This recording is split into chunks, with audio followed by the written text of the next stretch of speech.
Good evening, everyone. Welcome back to the Raceway at Western Fair District, London, Ontario's half-mile harness racing action. A little bit late getting underway this evening, but I've got a good excuse, a great excuse, and I'll fill you in on that as we join up with Robert here soon following a break. Let's go to program changes, sloppy track conditions to start things off. Race 1 is clear. Race 1, start of the popular Pick 5 play. Nothing doing there. The second race, number 5, Atlanta Express, going to steal shoes in behind. Third race, the 6, Grammy's Girl, adds a screen. Remove the side rolls. Put a screen on 6, Grammy's Girl in the third.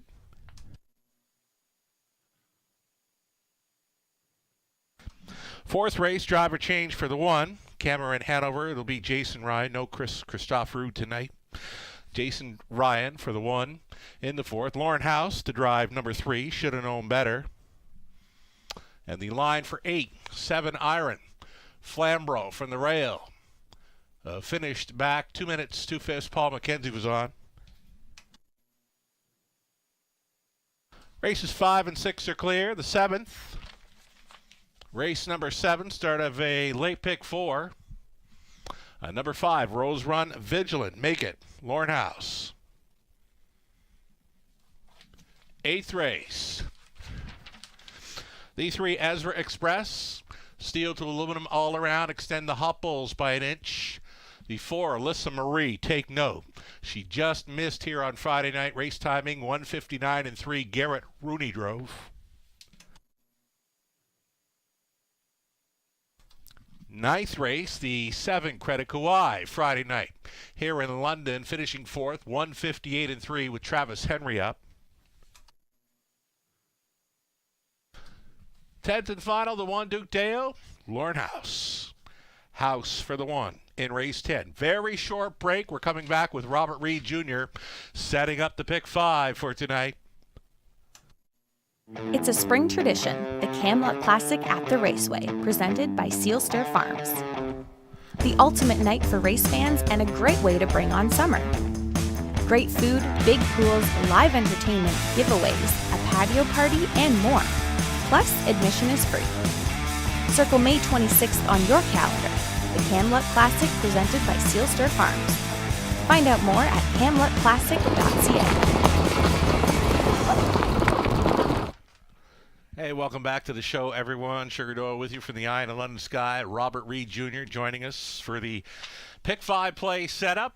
I mentioned I had a great excuse for coming on late tonight. I saw a mock-up can of the Bulldog Brew. That's right. Nice. Had it in my hands, and I just didn't want to let it go, right? So there's my excuse. I'm going to stick to it. All right. Yeah, we need to get some of those autographed, and also, did you get to try it yet, or no? Just the can mock-up, I guess. Didn't right? get a sip of it just yet, no. But I'm told it's great, though. Summer lager. Yeah, looking forward to it. Nice. Yeah, looking forward to that. Right on. Let's go right into these pick 5s because we're kind of crunched for time.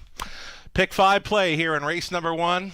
That's my story, and I'm sticking to it on the Bulldog Brew. The race 1, using Star Bets and Steel Beauty. 5 deep in the second. We're going to single up Fran Sports Writer in the third, and the 1, Cameron Hanover in the fourth. We're going to go 4 deep on the end. Throw it right over to you, Robert Reed Jr., because I'm still kind of gassed. It's okay, Sugar. Listen, you got a very a difficult job at times, getting through those changes and everything too. So, yeah, for me, 3-4 in the opener, then the 6-8 in the second leg. France Sports Writer is a single for me, definitely after the last performance. But Cameron Hanover, a little bit allergic to winning sometimes, right? A case of seconditis. I'm going to go 4 deep in there. The 1, 2, 5, and 6. I'm adding in Hot Fudge Sunday, Mike the Knight, Heavy Duty. One of those wins I think this pick 5 can pay because Cameron Hanover is going to take all the support in there. Race 5, I do like the 3, Danica Sealster. I love the 5, Sweet cheeses in there, and I'm looking forward to seeing that one make her return. Thought she was fantastic in her debut back in November, so I'm going to look at that one in there for maybe a price play, especially in the multi-leg sequence. Right on, and now we can see the horses, drivers getting set to come from across the road, through the tunnel, stepping out on Post Parade here shortly. Again, we are on a sloppy track. Keep that in mind when wagering this evening. Could be some big prices showing up here and there. Didn't see a whole lot for big prices last night. Did expect a few value plays, but the cappers have been very sharp here in London recent nights. Post Parade for race number 1. And we're getting there. Stand by.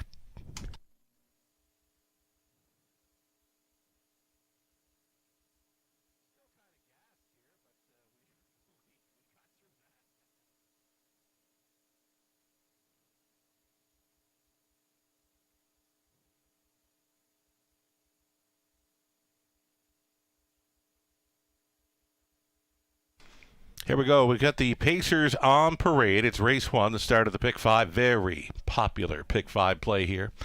Number 1, Miss Macy. Colin Kelly for Bill Thompson. Kyle Boston's trains. Dear Birdie. Number 2, Tyler Borth for Catherine and Darcy McClure. Darcy trains. It's the return of Star Bets. At a post 3, the big daughter of All Bets Off for Don and Heather McGregor. Trainers Peter Core, Garrett Rooney going back on. Then there's the 4, Steel Beauty. She goes out for David Amaccioli. It's Tim Myers condition. Brett McDonald driven.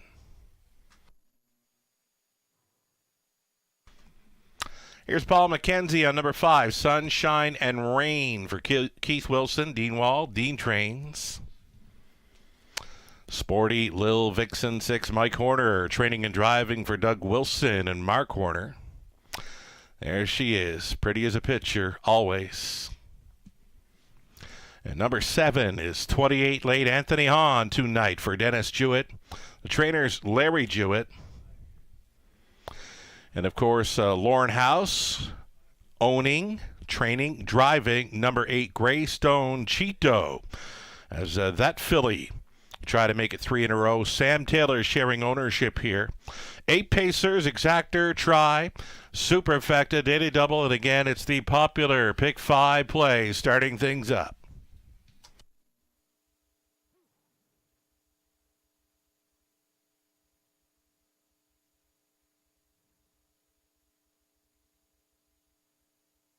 Alrighty, Robert, your top selection here to kick things off. Number 4, Steel Beauty. You've had a good chance to view quite a few of these over Woodbine Mohawk Park. The 1, 3, and 4 have been at Woodbine Mohawk Park in recent starts. Yeah, they have been, and the latter of those 2 were racing in the Ontario Sire Spring Series. Mm-hmm. We talked. There's a lot of talk on Twitter last night about morning lines, Yes. and when I opened this one up, I said, "Well, we ain't seeing 6-1 on the 4 Steel Beauty in here. That was not going to happen." Right. That last victory, very impressive at Flamborough Downs, and made a decent. I was actually using her in some primary positions in both those legs of the Ontario Sire Spring Series, and the win at Flamborough before that too. Like the bookend races, 2 victories at Flamborough were both fantastic. So I thought she kind of looked like she, maybe even laid over this group a little bit, other than maybe the 3 Star Bets who's coming out of that same series. But she's had a week, a start. Since then, she should be tighter, so she has the edge. Even money right now, I was hoping for a better number than that, but she's getting hammered, and it's likely just because of her win record, 4 for 9, and she's looked very impressive in those victories. She's won her last 2.5 miler here in Ontario over Flamborough. Here's a look at Starbet. She certainly knows her way to the winner's circle here in London. A must-play, I believe, for the pick 5, a 3-1 currently with Rooney up.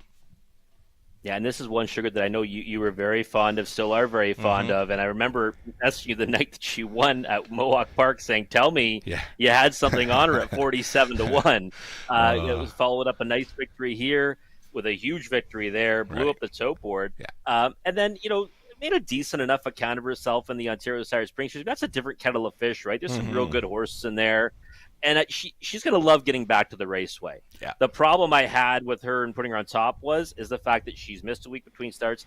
And Steel Beauty has that start to her credit, and it was a victory and a real good one at that. So I thought that, for me, she was kind of second best in here. I did utilize her in the multi-leg wagers because of the fact that I think she does love this surface. Right on. We are on a sloppy track tonight, so anytime you see a horse coming in to London, missing 2 to 3 weeks of time, going on to an off track, I think it's harder for them to sort of bounce back off that brief rest, Robert. Yeah, no, I would agree with that. I mean, it's something you definitely, and for me too, I look at, what's the bias going to be, right? Yep. Because a lot of people have theories on off tracks and what it's going to really be. I think it still kind of plays out as night by night, right? It doesn't really say a sloppy track is going to be front end or be closers. I think that you're right, though, what you said in the pregame, it might set up for some prices. Sometimes on nights like tonight, the stuff that you expect to happen doesn't happen, right? And, the 8 Greystone Cheeto is going in the direction that we saw Greystone E&O go in, right? Last season. First starting out for Lauren House as a trainer on this horse. He's been driving this one, very familiar with her. For me, I wanted to get there on her as possibly a win candidate. My problem is trailing post, right? And this is a big step up in class. I mean, it's a significant step upwards. And the one she follows, not a whole lot of gate speed, but it looks of things. We're looking at that one, Miss Macy, right now. Go straights for the off track. Yeah, it's not something I can get behind. And like you said, when you've got one in front of you that doesn't have a tremendous amount of gate speed, the degree of difficulty goes up from the trailing post. Now, obviously the option to maybe move out a spot, go behind Dear Birdie, you have shown a little bit of speed.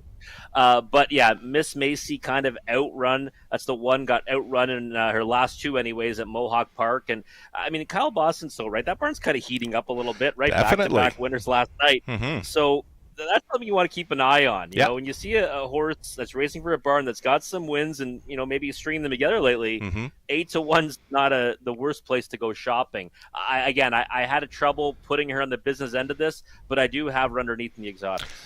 Coming into tonight, Tyler Bohr still rocking and rolling here. 4 driving wins last night. Colin Kelly right there with him with the driving triple.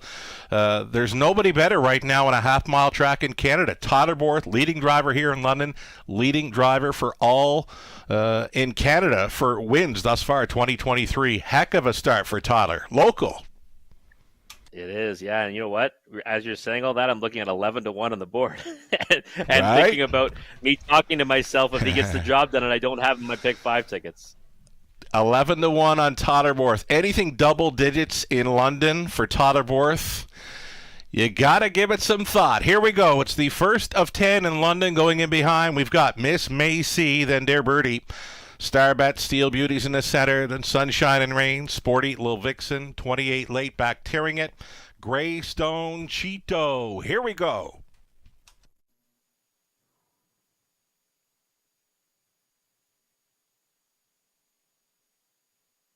Fillies and Mares on the pace. Race 1, London. Starts now. They're off. Starbet's charging on out of there. Looking to pocket up in the early going. Off stride, Starbets coming in off the big track, and she makes a break going into that opening turn. She's down into the safety lane, but she appears to be out of this one. Loose up front, 28 late, on top by 4 open lengths. Quickly moving into second and closing up the gap. That is Steel Beauty for Brett McDonald. Traveling in third, Miss Macy. 4th best away for Sunshine and Rain. Already pocket pulling. Steel Beauty pulled the pocket going into turn number 2. Thought better of it. She's right back down to the inside lane there. So 28 late at 35-1 is going to cut it here. The opening quarter was 29-1. 1-5 choice. Steel Beauty tucked in for the 2-hole ride. Here's Miss Macy and a red-hot Colin Kelly putting her into position here at 14-1. Following up on that Sunshine and Rain. Third over, our pretty girl. That is Sporty Lil Vixen getting involved, getting shuffled. Dear Birdie, next to last was Greystone Cheeto and a gapped off trailer for Starbets. A minute, 3/5 the halftime, and it's still 28 late going forward and still pressing. Miss Macy, a locked and blocked, all dressed up with no place to go. Steel Beauty, she's third. Fourth and wide, Sunshine and Rain way up on the outside is going to be the gray. Sporty Lil Vixen up and by 3/4, 1:30 and 2, followed up the half of a minute and 3/5. It's 28 late, still there, still living on the outside. Miss Macy, still trapped. Steel Beauty, angled wide for the drive. That is Sunshine and Rain, and 8 left to go. 28 late, 28 late, still there. Here's favorite, Steel Beauty, finding room late. She's going to bail out her backers here and pace on to victory. Under wrap, Steel Beauty, 28 late. Dear Birdie was closing up well to be third. 2:01 over the sloppy going Steel Beauty.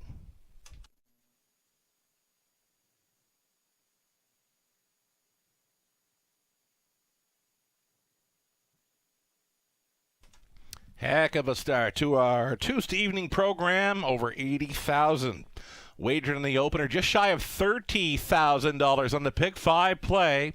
It's a 1 to 5 choice to start things up. Thanks so much for playing the Raceway tonight, and always.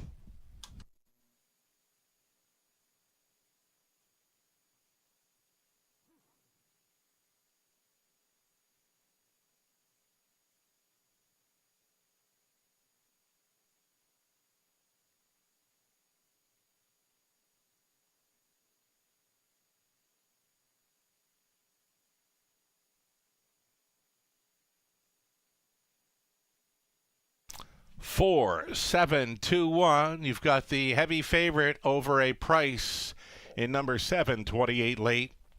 4, 7, 2, 1 unofficial.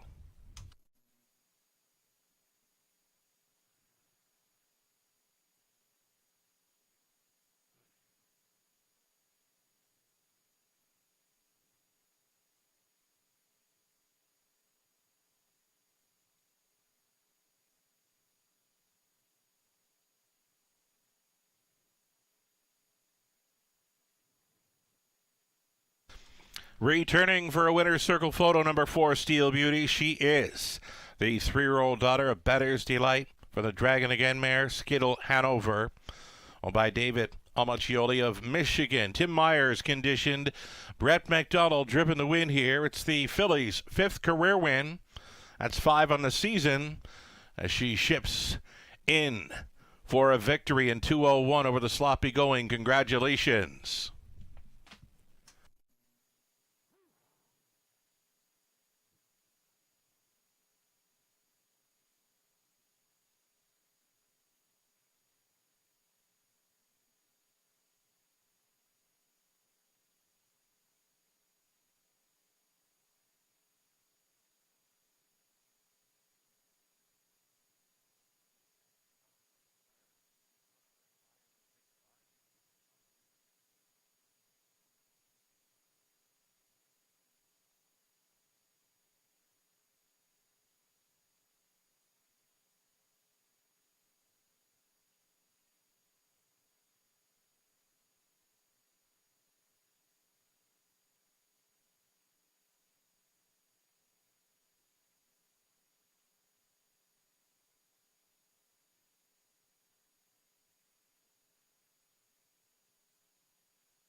Alrighty, race number 1 now official. Steel Beauty 260, Exactor 38.40, Dollar Try 74.90. The Super for $1, 338.15. 20 center worth 67.63. Miss Macy was 4th.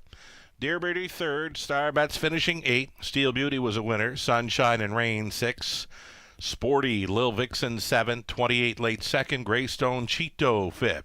29 and 1, a minute 3/5, 1:30 and 2, and a mile of 2:01 over the off-going Steel Beauty. From the top, a 4, 3, 8, 1, 6, 7, 2, and 5, giving you 11 minutes to think about it.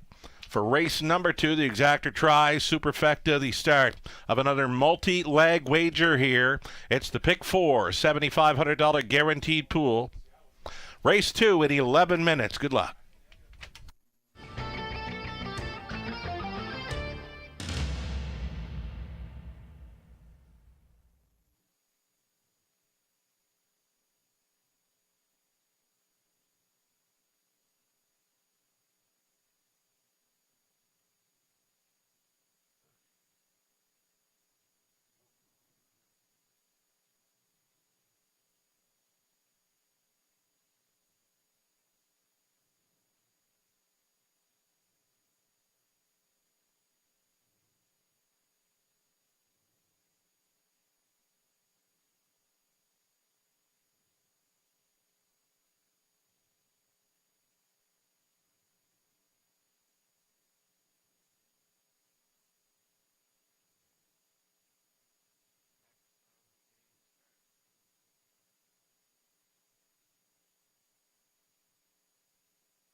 Some tenuous moments in the opening dash evening here at the Raceway, with Steel Beauty getting locked in the pocket, but found room late to go on to victory at 1-5. And we start off with a favorite in the opening leg of that Pick 5 wager. But now it's time for the start of the early Pick 4, getting started right here in race number 2, and the guaranteed pool is $7,500.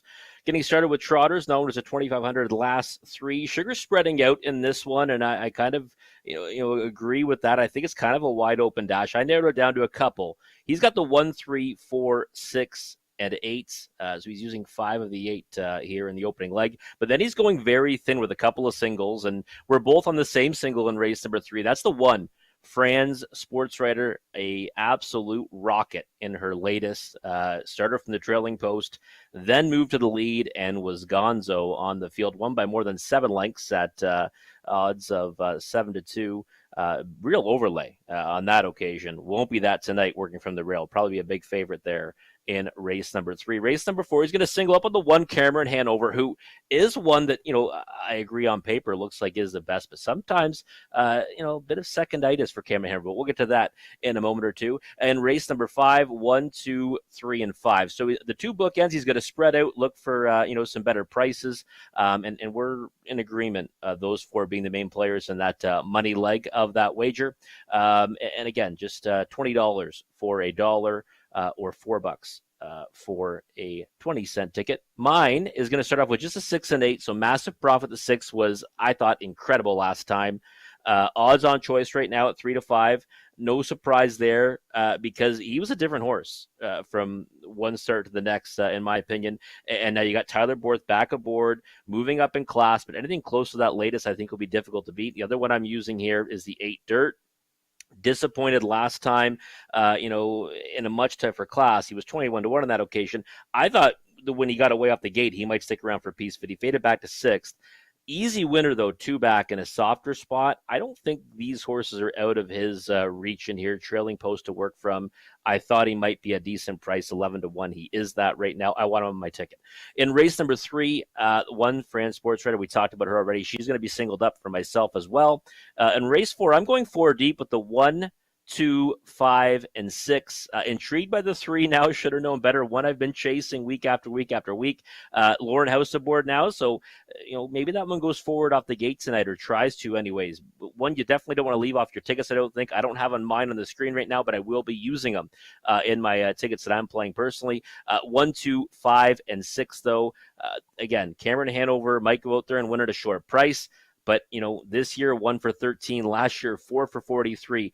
Not the highest percentage type winner in the last few seasons anyways. Might be worth playing against them at a short price, especially in the multi-leg wagers.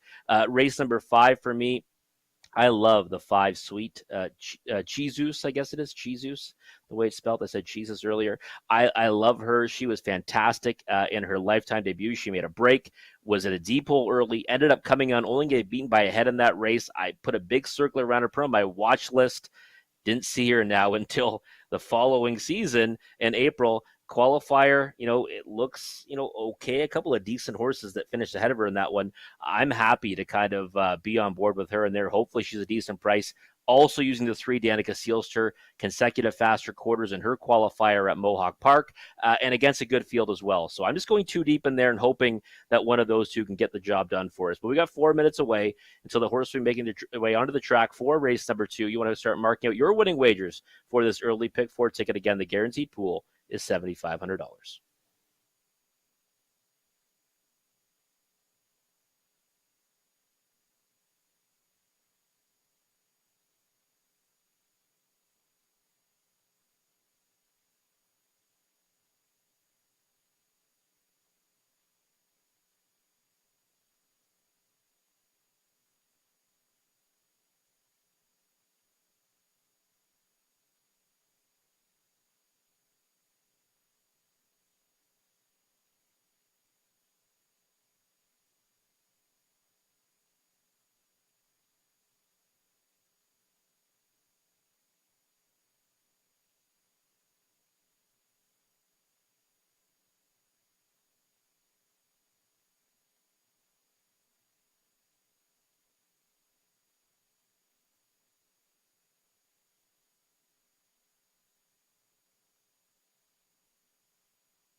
Alrighty, going into race number 2. Here's a live update. The pick 5 featured just shy of $30,000. That's right, $30,000 played into the early pick 5, and it's pretty close to 50% of the pool still live and in play. Following the victory by 1 to 5 shot, Steel Beauty.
Here come your pacers now. It's race number 2 of 10. Group of trotters here for the second race. Exactor Tri Super, the pick 4. And number 1, Rose Run, Why Not? The nose back on gate here for Brian and Stuart Lawrence. Brian trains, Scott Ray on board. Ashley Bako owning. Lori Bako trains the 2. What Can I Say? Lauren House up. Mojave, Hanover, number 3, Brett McDonald, trying to come right back. Aboard this trotter for the owner is Francis Guillemette, along with Eric Beausejour, Stefan Geoffroy, Francis training. Let's Take to the Sky from post 4. It's Anthony Hahn driving for Dave and Ben Holiday. Dave trains. Atalanta Express, the 5, Sam Filion up for JJ Stables, trainers Katerina Bosniak. William Ham owning and training, number 6, Massive Profit, Tyler Borth. Outside chance for the 7, I Am What I Am. It's Patricia Gibb owning. Joe Shaw trains. Preston Shaw does the driving. And the trailing spot for number 8, Dirt. Trying to bounce back in here for Saltwater Stable. Trainers Paul Megan's driving is Paul McKenzie. 8 trotters, opening leg of an early pick 4 for London.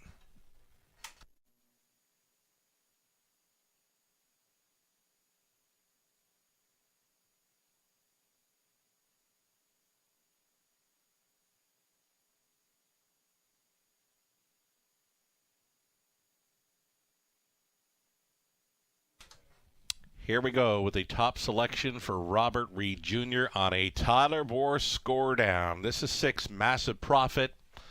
Massive Profit on a nice and easy score down right here, stretching out nicely.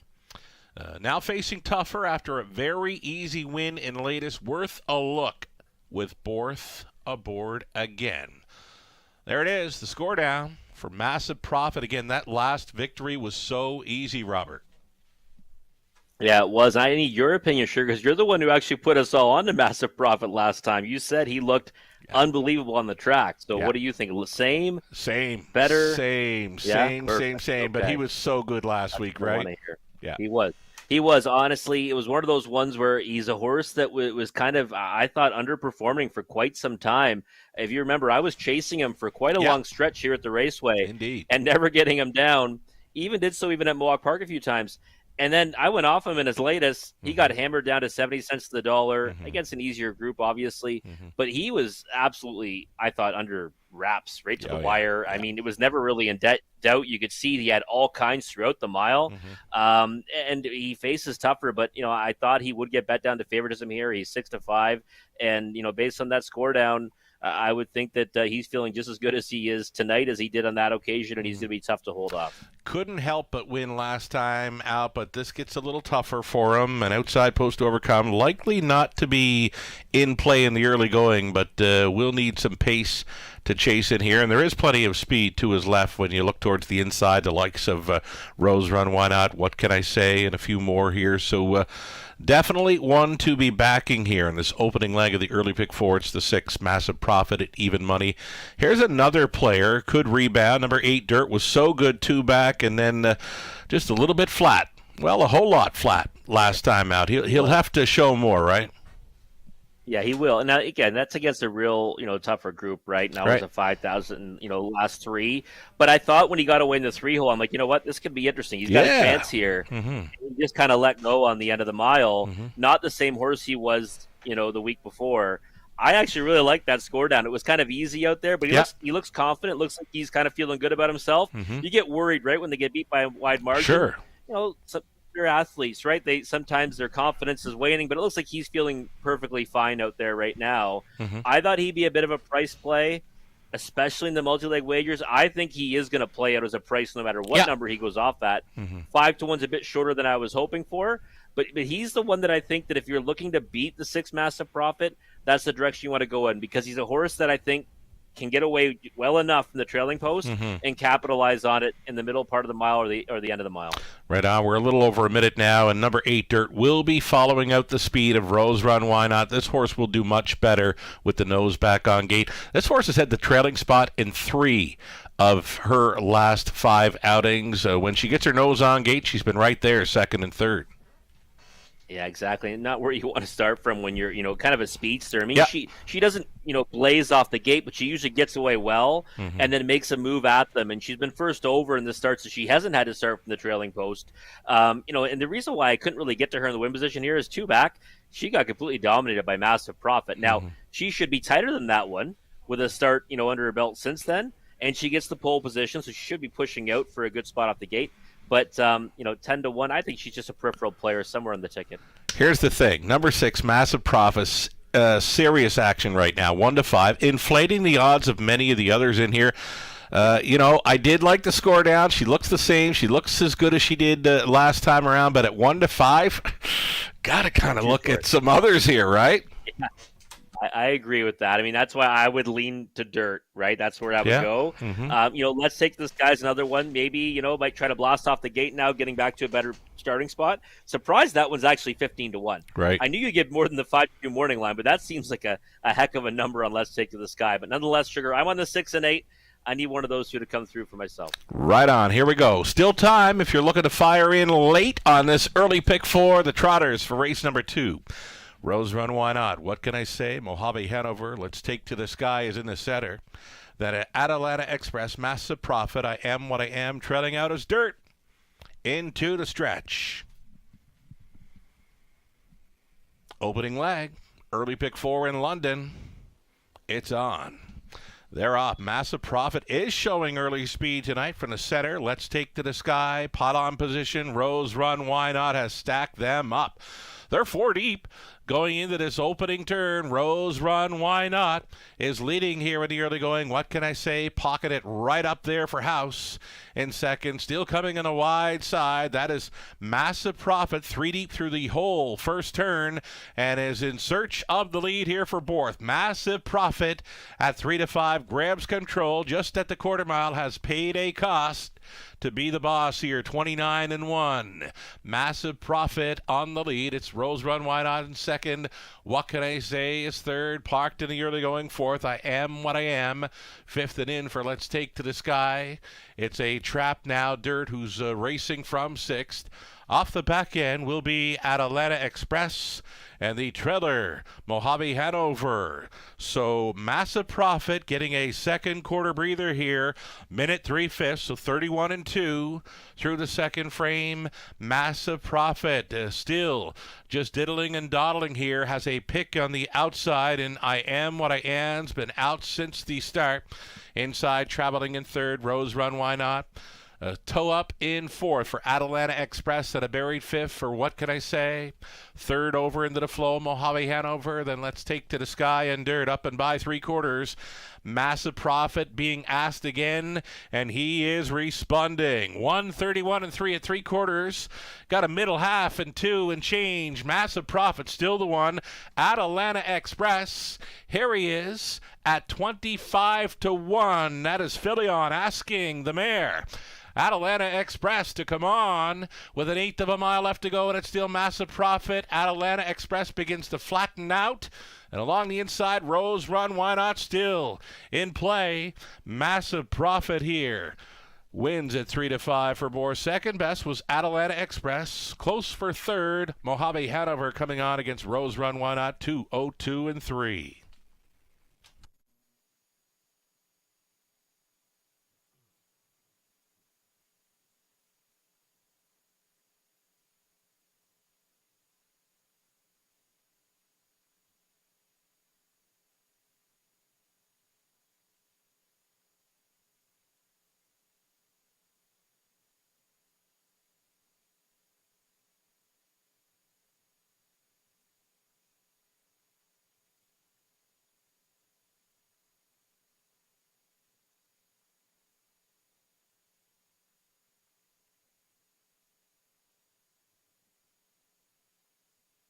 Unofficial winner number 6, Massive Profit here at 3-5. Doubles up in London. Borth for Ham. Top 4 unofficial, 6, 5, 3, and 1.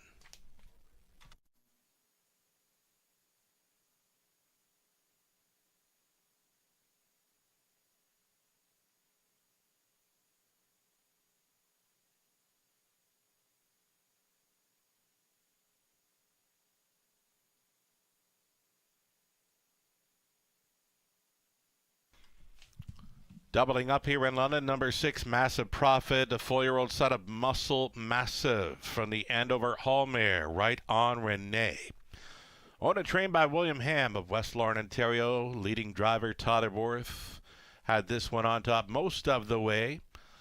For the repeat victory, Massive Profit over the off-going in 2:02-3. Congratulations.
Going official here in race 2. Rose Run, Why Not 4th. What Can I Say was 5th. Mojave Hanover 3rd. Let's Take the Disguise 7th. Atalanta Express was 2nd.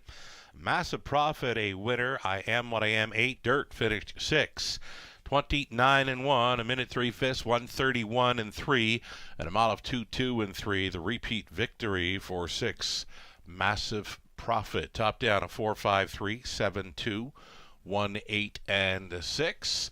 340 to win for Massive Profit. That Lou Sorella Exactor coming back at a nice price. The double on the race number 2, it came back at 740. The chalky double for 740. Steel Beauty on to Massive Profit. That Exactor 59.80 as selected by Lou Sorella. Dollar try 161.40. The Super for a buck 636 and change. Your 20-cent Super coming back at $127 and change with the 3 to 5 on top. Turn the page. Go on to race number 3. Back on the pace for it. Put a screen on number 6, Grammy's Girl, tonight. Removing side rolls, putting the screen on 6, Grammy's Girl, race 3. Exactor try, Super. It's a pick 3 opportunity. Starting up in the third, 9 minutes to post time.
Live money updates here. We did have a pick four pool of $17,000 plus, and it's a little over 7,000 still in play following the victory by Massive Profit at 3 to 5. We go back to the pick five live money, just shy of $30,000 in the pool, and we're down to 4,000 and change still in play following another victory by a heavy favorite in London. 4 minutes to post time, the upcoming third as we go back on the pace.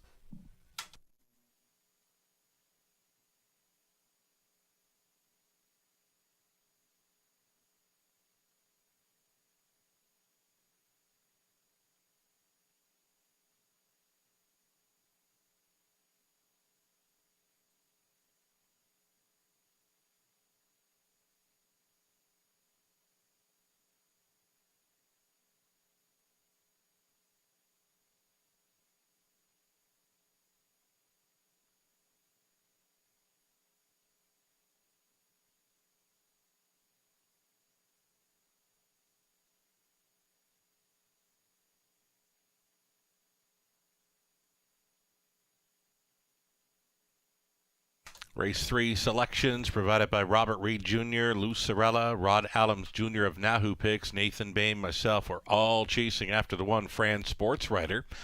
To come right back, right now she's a 2 to 1 second choice behind number 7, Steady As We Go. Is that daughter of All Bets Off, makes her season debut. She had a really nice fall here in London from 5 outings, 2 wins, a second and a third.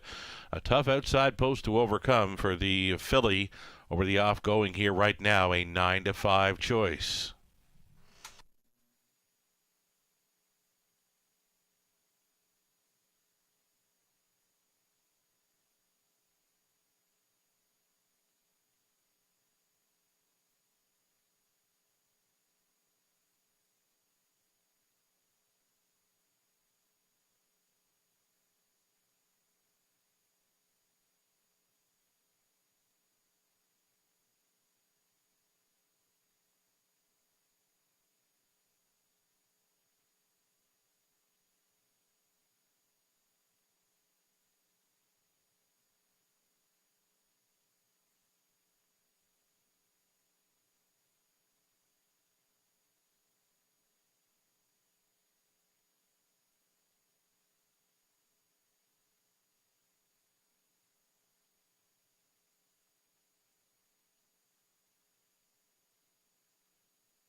Here comes the field of pacing fillies and mares for the third.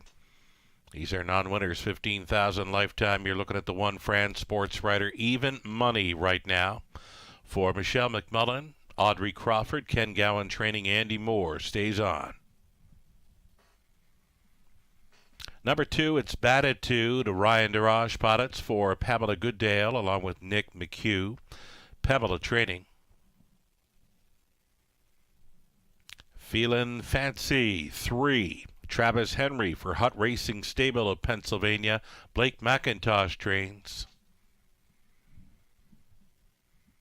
And the 4, My Outside Voice. This one for Catherine McClure, George McClure training, Tyler Borth. Yoda Queen, 5, Jamie Doig owning, training, and driving.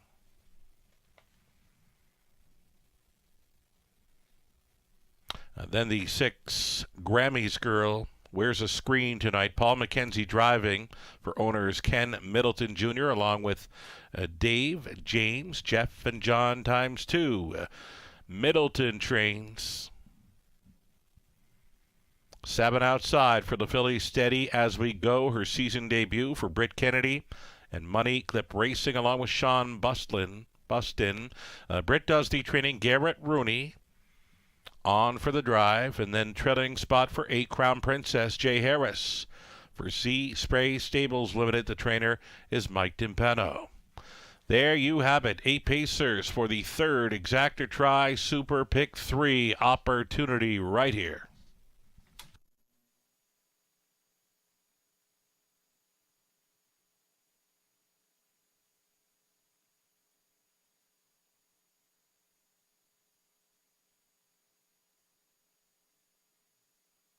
Here we are looking at number 1, France Sports Writer here in the third. Comes in off a lifetime best win. A repeat of that performance can put her in victory lane. Robert, we saw France Sports Writer showing that she wanted to go last time out on parade, and she would overcome a trailing spot when she took front at the half mile. There was no shot they were going to catch her. Best path to victory was just kind of get away, push away from the second tier, and then make a quick move to the lead. That's what she did. Yeah. And there was no holding her off when she made that move. And we were both shocked, Sugar, that she somehow paid 7-2. I mean, we thought she would be a favorite in there, maybe even a heavy favorite. Yeah. And, the trailing post certainly sent, people in a different direction. But this time around, it's not happening. Rail control off that victory. I mean, I think she kind of controls her own destiny this time as well. She might not be the leader right away off the gate, but I think we might see a similar move again. And like you said, she comes back to it. I think she'll be tough to beat, and she looks like she's feeling the same way right now. She's tugging on Andy Moore out there, looking like she's raring to go. Tossing her head. That's what she was doing plenty last week. I was looking for it again this week, and we just saw it there and now, and she's having fun out there prior to her race. She likes to shake her head up a bit, and Andy Moore is just keeping her away from the other horses here. Likely a good idea because she seems to get a little hot when she's in and amongst a crowd. So here is France Sports Writer, a rail advantage. Should be all right in this third race, opening leg of a pick 3 play. There could be a few others to consider in here. You're looking outside at 7, Steady As We Go. Speaking of shaking their head and being a little feisty, here she is, her season debut. Right on cue, right? Steady As We Go, shaking your head as well. Listen, the qualifier looks like it was a good one, right? No question about it. And I like it when they have a couple qualifiers too, because we always get worried about that racing tightness. Obviously, when we see them chartered, we know what they've done. Sometimes when horses are schooling and stuff, we don't know what they've been doing. Sure. But with this one, we have a pretty clear indication. And if you look back at, what this one was doing before she went on the shelf, I mean, you'd have to say if there was just a continuation, you'd be more than happy to maybe back this one tonight. Now, off the time, first start back, 7-hole to boot, it gets a little bit tricky, but I thought she'd be pretty good value, and she is right now at 8-1. She's definitely one that you're going to want to keep a close eye on for next time. Yeah. But 100%. If things ever went her way, would I be shocked if she won tonight? Not really. It's just a matter of if she get into the race. So I thought that she's one to use in the exotics underneath. She'll have a tough time catching the likes of Fran Sportswriter, probably being a pretty big hold of that one in the early going. But one that I'll have a keen eye on, because I was a big fan of this filly before she got shut down last season. Right on. From the center, number 4, My Outside Voice, does not appear to have a whole lot of early speed, but Totterborth gets the call to drive this one. She is always in the hunt. She's 6 for 8, top 3. Plus a victory over the off-going here in London this season. 4, My Outside Voice, right now a price player at 6-1. Yeah, that most recent victory, right? He came right here at the Raceway, and really hasn't, made a bad of account of herself at Mohawk Park. She had a couple of third-place finishes. Then last time, raced from off the pace here, finished third to Oguda. I think we'd be more than happy to back that one again, even against Fran Sportswriter. So, I mean, there's a lot going for this filly. Tyler Borth aboard, too. That's something we always have to be mindful of. And somehow he's going off at 6-1 again, right? Yeah. I mean, you're getting a big price on the guy who dominates around these parts. So I think Fran Sportswriter definitely the one that you have to respect in here. But if I was going to look for someone to beat her, it would be the 7 Steady As We Go, or the 4, My Outside Voice. I'm with you right now. Number 4 for me, My Outside Voice, for sure. The exactor factor, the off-going, Totterborth and the sulky. Number 4, that is My Outside Voice, offering right now at 6-1. There is still time. Gates moving for the 3rd of 10 in London.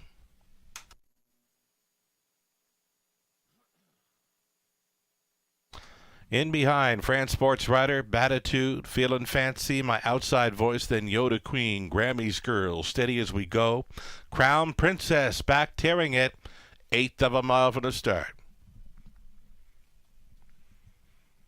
Pacing, fillies, and mares. Pick up speed. Here they come. They're off. Grammy's Girl marching off the card. Tight quarters for the 2 Batitudes. So coming on through, it's going to be Fran Sportswriter to cut it. Plugged in from the back tier spot. Crown Princess for Harris is second. Dropping into third was Batitude. Grammy's Girl settled down into pylons there in fourth. 5th best away for Feelin' Fancy. Away in 6th from Off the Speed, My Outside Voice. The back markers are Yoda Queen, Steady As We Go. On her return, she is trailing the field. Opening quarter mile, a comfortable 29-3 for Fran Sportswriter, closing up as the 1-2 choice. Right there on the Moore helmet in second, Crown Princess. Continuing third, Batitude. 4th and in for Grammy's Girl. A peek to the outside in 5th for Feelin' Fancy. Trying to flush that one. My Outside Voice. She has done so. Continuing on in 7th was Yoda Queen. Steady As We Go. It's a lap to go for Fran Sportswriter over the halftime in 60 seconds flat, staying with.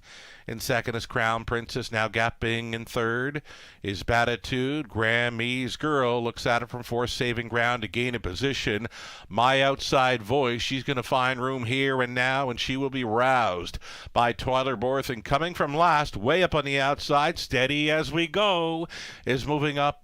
By 3/4 they travel. Fran Sportswriter yet to face a challenger, 129-3 at the 3/4 station. Crown Princess continuing second. My Outside Voice keeps on coming. Just took third, following up on that move as Steady As We Go. Over to 3/4 and on to the 7/8. Fran Sportswriter still the 1. My Outside Voice battles on for the deuce against Crown Princess, coming late. Steady As We Go to the finish. Fran Sportswriter repeat. Second best was Crown Princess from last. Steady As We Go was on for third over My Outside Voice. 159-4. Fran Sportswriter, huge back half for Steady As We Go. We'll circle up for next time.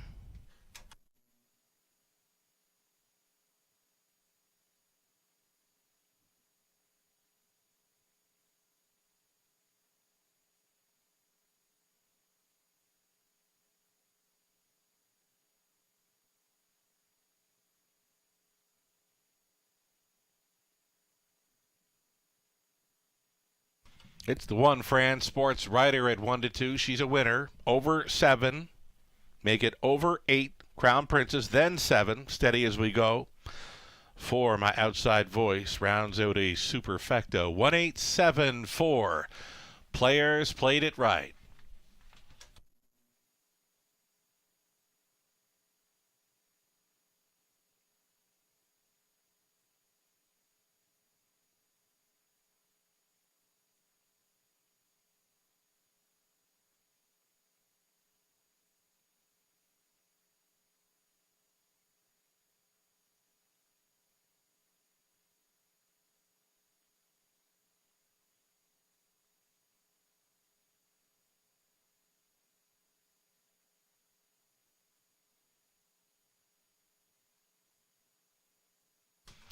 That's the one. Fran Sports Writer returning again for another Winner's Circle photo. She is the 4-year-old daughter of Sports Writer. Out of That'll Be Franny by That'll Be Me for Michelle McMullen, along with Audrey Crawford, Audrey the breeder. Ken Gowan, the winning trainer, Andy Moore on board for this victory. 2 in a row for this combo. Fran Sports Writer. Easy winner here all the way in 159 and 4 over the off track. Congratulations.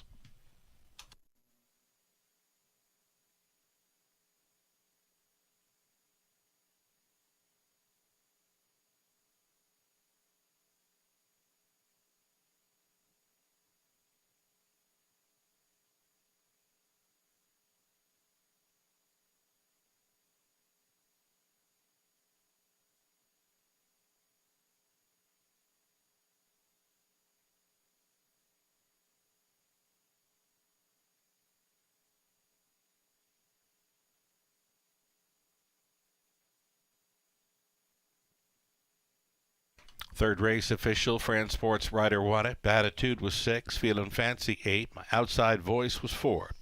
Yoda Queen 5th, Grammy's Girl 7th, Steady As We Go 3rd, Crown Princess 2nd, 29.3. A minute, 129.3. Mile of 159 and 4, Fran Sports Writer for 2 in a row. Top down a 168.45.732. 310 to win for Fran Sports Writer. That exactor 1150. Dollar try 27.30. The super for $1. 74.55. Awesome payout for Fran Sports Writer on top of those 3. Fourth race up and coming. Put Jason Ryan on the 1, Cameron Hanover. And put Lauren House on number 3. Should have known better. Back on the trot for the 4th race. Exactor, try, super. It's a daily double starting up in 11 minutes.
It's Bulldog Hanover, 1:45 and 4. There it is, the fastest mile in harness racing history. It doesn't get any better than that. Bulldog was the most fortunate yes we ever said. Jack Darling had called us up and said, I'm looking to stand him at stud, but I want to race him again when he's 4. We made that deal, got all of the details in place, and we're excited to begin with him. We never take on a stallion that we won't support 100%. So we supported him with 10 mares, and then he became the fastest horse in the world. We chose the mating of Bulldog on paper. We thought it was a really nice cross, and you'll see what a beautiful colt he is. I hope they all look like him.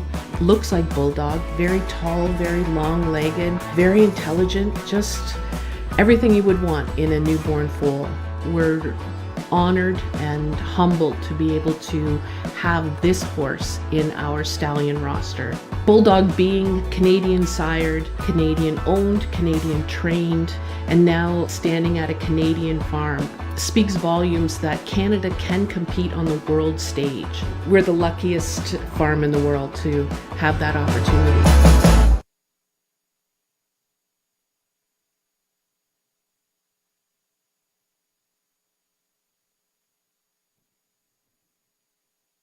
Live money updates for the Pick 5. $2,274 still in play from the pool of just shy of $30,000. As far as the Pick 4 goes, $17,000 plus pool, $3,433 still in play following leg 2. Opening up as a favorite here in the 4th race, number 1, Cameron Hanover. Shipping in from Woodbine Mohawk Park, Jason Ryan now listed to drive the 1, Cameron Hanover.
Just a couple of minutes, wagering time, 4th race up and coming. Just been notified of a late scratch for later on in tonight's program. Go on over to race number 10. Race 10, scratch the 8 Super T. 8 has scratched from our 10th and final.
Here come your trotters for the 4th race in London. Exacta Tri Super Daily Double here. The trotters are non-winners of 5,000 in their last 3 or 67.50 last 5.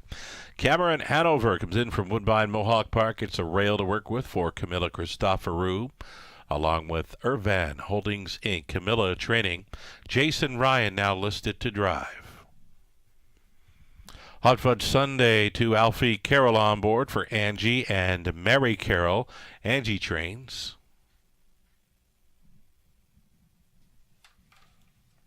Mike Hamlin owning and training number 3. Shoulda Known Better. Make the driver. Lauren House. Muscles Aplenty, the 4. Preston Shaw for Patricia Gibb. The trainer's Joe Shaw. Dave and Ben Holiday sharing ownership on 5. Mike the Knight. Dave does the training. Anthony Hahn. Natalie Elliott owning and training number 6. Heavy Duty. Our reigning horse of the year in London, driven by Ryan DeRoche. 7 outside. Run Like Hill in from Flamborough for owner-trainer Francis Guillemette. Brett McDonald up. And a trailing spot for number 8, 7 Iron. Stacy Smith Robinson owning. Terry Gallant trains. Paul McKenzie is in the sulky. 8 trotters for this Exacta Tri Super at a daily double.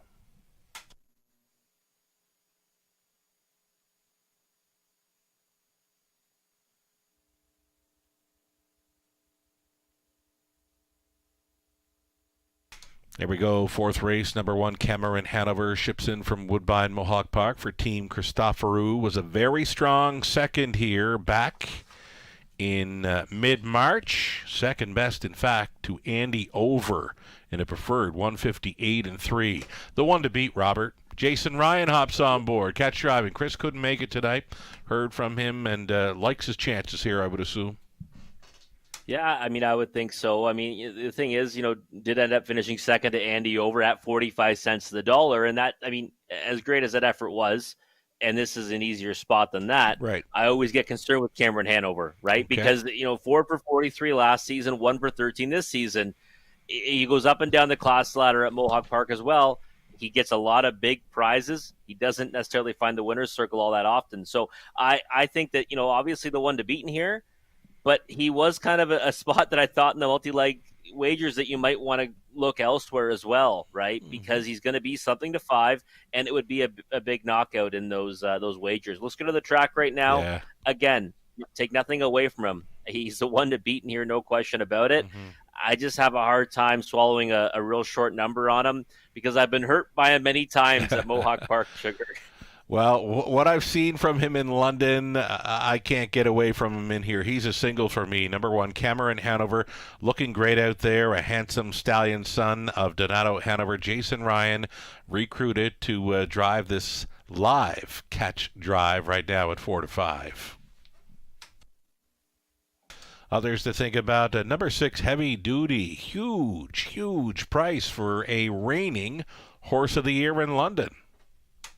Yeah, I mean, the price is kind of wild when you think about it. I'm even going to say it's in an insane category right now. Exactly. 2 back, yep. Just 3-1 at this level, right? Made a break in stride, comes out, drops down in class, dominates at 70 cents to the dollar, comes back up to the level where he was 3-1, just 2 back against similar horses. I mean, the addition of Cameron Hanover certainly raises the price of poker, but he should not be 25-1 right now. Not at all. And I mean, keep going. Yeah.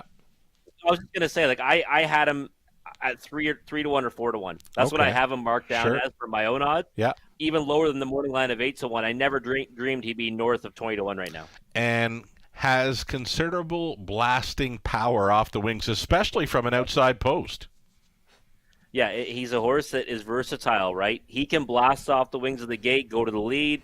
He can float, and he can also come from off the pace. I've seen him do it all, right? Yeah. So I thought he looked like an intriguing option in here. I thought he would take more support. He's not right now. Maybe that price shortens up come post time. I just think that right now, if you're looking at pound for pound value on the board, it's certainly tilted in the favor of Heavy Duty. Heavy Duty. The price is so right now at we're looking at 19-1. The familiar colors, orange and yellow for owner trainer Natalie Elliott. Ryan DeRoche stays on, our reigning Horse of the Year, one of the longest shots on the board as we get set to go postward. Another one to consider, maybe 2, Hot Fudge Sunday, inside post. A strong second against one of your favorites here in London. Yeah, one of my favorites that I jumped off of that occasion. One-Eyed Wonder, Eyes of Justice. I thought good effort, right? Got away in the 2 behind that one. Kind of the leader got his own way on that occasion. This one finished a decent second. Before that was an okay third. I think he's going to need help from a trip tonight. He's got to get a favorable journey and just kind of hope for the best. I don't know if, he won for 11. So, it's hard to put him ahead of the likes of Cameron Hanover. But, an opportunistic type might be able to do that because Cameron Hanover sometimes, has that seconditis, So yeah. I'm hoping he gets a good journey. 5-1 seems a bit short, in my opinion, even though it was 5-2 morning line. Here we go then. We are getting set. The starting car is getting set to move into position. Number 5, Mike the Knight for Team Holiday. Anthony Hahn. Final thoughts, Robert? Another monster price at 19-1 on that one. It even should have known better, right? Yep. Lauren House picking up the drive on that one. We've chased that one many times. Sugar, not a bad spot for that horse, post 14-1. There's a lot of big numbers out there with the favorite Cameron Hanover in here. Indeed. Big numbers all over the place for race number 4. There is still time. You'd have to hurry, though. Lining up. Cameron Hanover, Hot Fudge Sunday, then Should Have Known Better, Muscles Aplenty, Mike the Knight, Heavy Duty, Run Like Hill, makes it 7 across, trailing out. 7, Iron, top of the stretch.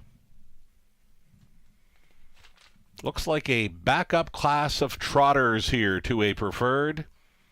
A 16th out. Here they come. They're off indeed, blasting from post 6, Heavy Duty. A killer crossover here for Ryan DeRoche. Easily takes command. Cameron Hanover, a nice and easy go there from the inside to be second. Out there in third, travels Muscles Aplenty. Plugged in from the back tier spot with 7 Iron. Off stride in the backfield. Hot Fudge Sunday made a rare break. On the gallop, Hot Fudge Sunday. Here's the taking control from the pocket for number 1, Cameron Hanover, prior to turn number 2. The quarter mile was quick over the offgoing, 28-1. Cameron Hanover takes command here, the heaviest of faves at 1-9, and he's got a 25-1 bomber. Heavy Duty sitting chilly second, 7 Iron continuing third. Out there rolling fourth, Should Have Known Better in play for House. Then along the inside, Muscles Aplenty did find pot on position, towed up into it. To be fifth now, that is Run Like Hill, and also off the back end, Mike the Knight, and a gapped off trailer, the early breaker, Hot Fudge Sunday, 59-3, nice breather for the leader of 31-2, Cameron Hanover, on top by 2 full lengths. Heavy Duty drafting second, out there in third, the uncovered Should Have Known Better with the plugs out. Fourth and in for 7 Iron. Fifth, though, gapped on the cover, Run Like Hill. Shuffled back to 6. Muscles Aplenty out there rolling. Mike the Knight up and by 3/4. Cameron Hanover, and they can't get close. 129-1. That was 29 and change through the third. Cameron Hanover wants to blow it wide open. He's got it by 2.5. Heavy Duty second best. Third is 7 Iron, battling on for 4. Should Have Known Better into the stretch. Cameron Hanover, and he's almost there. Heavy Duty looks like second best tonight. Cameron Hanover with Ryan on board for Team Christoforou. Easy winner here in the fourth. Heavy Duty was second. Third goes to 7 Iron. Maybe Mike the Knight for fourth. 159 flat. Cameron Hanover ships in to win.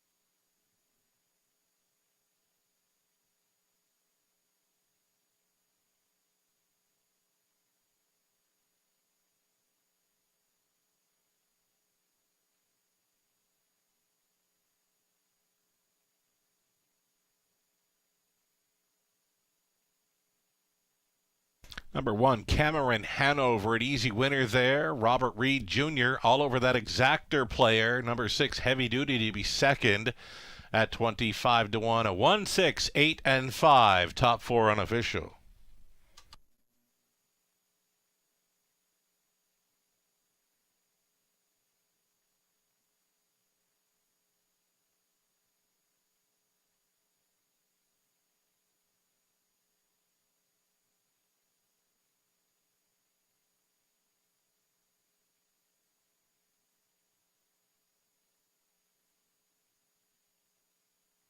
Back for a winner's circle photo. Number 1, Cameron Hanover. Handsome 9-year-old bay stallion by Donato Hanover. From the Taglia Blue Mare. Taglia Blue Mare. Cantor Hanover. Bred by Hanover Shoe Farms of Pennsylvania. Owned by Camilla Christoforou along with Irvan Holdings Inc. Camilla Training. Jason Ryan recruited to drive to victory. Cameron Hanover here in 159 flat. His 22nd career victory. It's a number 2 on the season. Congratulations.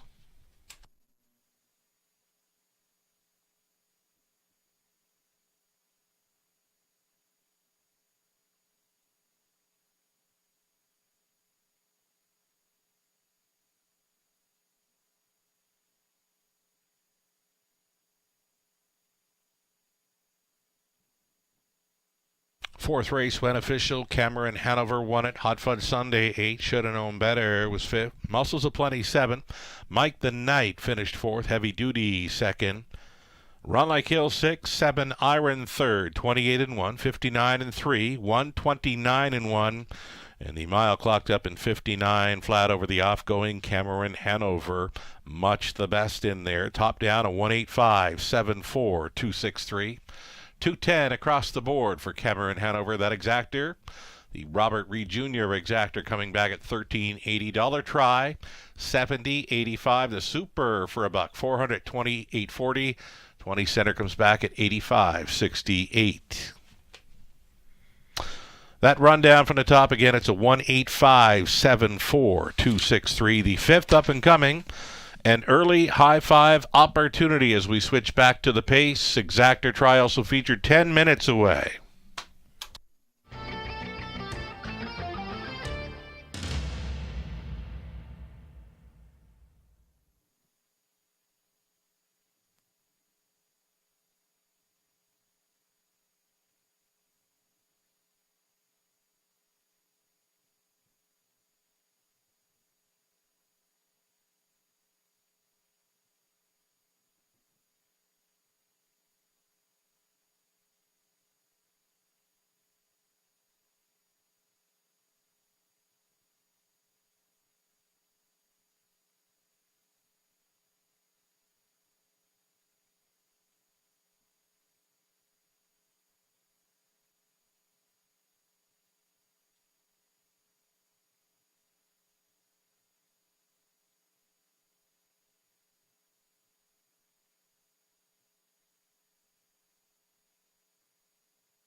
So the will pays on display here. Pick threes, pick fours, pick fives on to the fifth on a Tuesday evening where it's been chalky since the start. The fifth race up and coming. It's a little bit tougher maybe to cap. Opening up as a favorite, number 1, Hello Life, Tyler Borth on board for Bill Leon Jr. A rail advantage to work with. Fourth best in the season debut. We'll look to up the ante in here with a rail advantage. 4 minutes to post time. It's the early super high five opportunity going back on the pace for race 5.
Here we go. The starters on parade for race number 5. It's the early high five opportunity.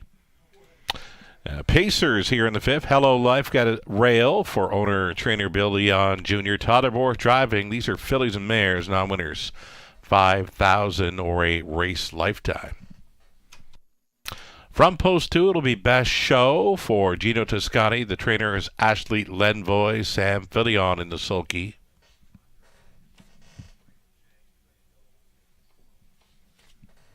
Number 3, Danica Sealster. Travis Henry for Stan Henderson, along with Chris Haskell.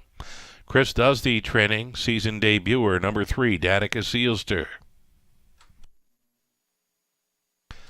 Paul McKenzie up on 4, Sky Velocity for owner-trainer Gary MacDonald.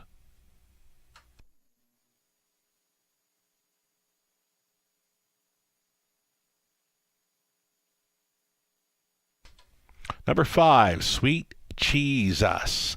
This one for owner, breeder Steve Bester. The trainers Catherine Cochran. Garrett Rooney on 5. Flamin' Terror, Adipose 6, Colin Kelly for Ephraim Zook. Trainer Kyle Bossens.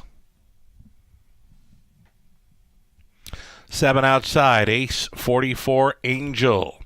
It's another season debuter. This one for Colin Densley Burrows. Trainer Nick Stewart. Brett MacDonald. And the trailing spot for 8, Nadia Sealster. It's Don Rankin Jr.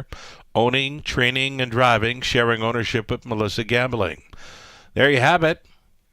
Field of pacing. Fillies and mares. Mostly maidens here. There is a lone winner in number 3, Danica Sealster. Got the victory over Clinton on an off track last summer.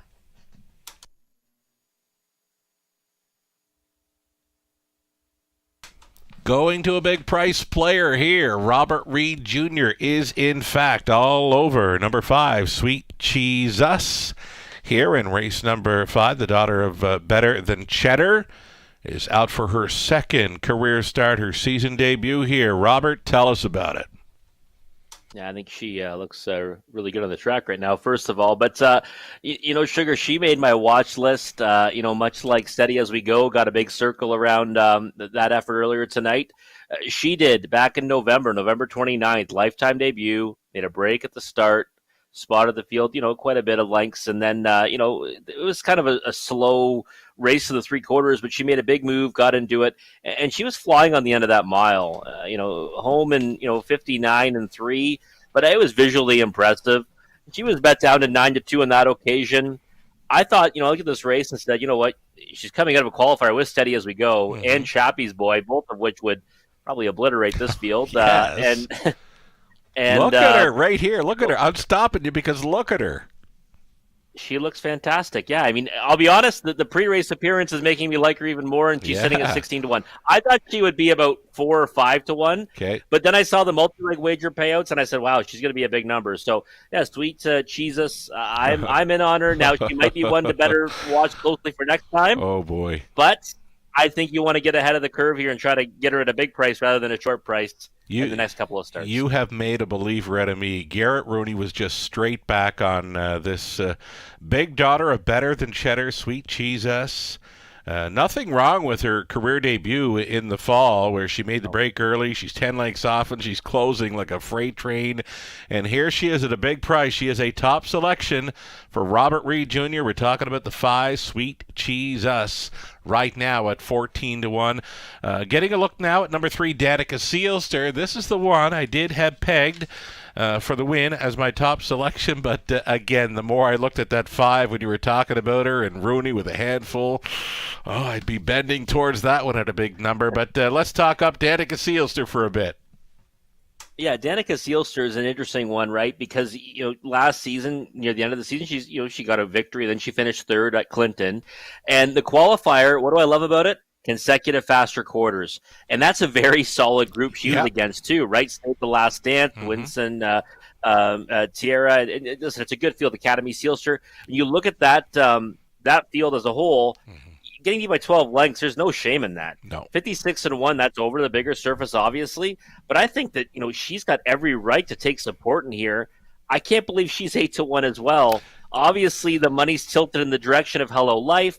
But I looked at this race and I said, you know what? I thought Hello Life and Best Show kind of raced a little disappointing last time. Mm-hmm. I'd rather take the fresh faces, right? Yeah. And that's the 3, Danica Sealster, and the 5, Sweet Jesus. Definitely nothing wrong with the pre-race appearance of 3, Danica Sealster as well. You're getting big prices on 3 and 5 here. It's top selection for Robert, top selection for myself. Now we get a look at Hello Life. Hello Life here. Todderborth gets the call. Nose on gate with a rail advantage on the board. Finish expected with this live Borth play. Yet to hit the board in 4 career starts.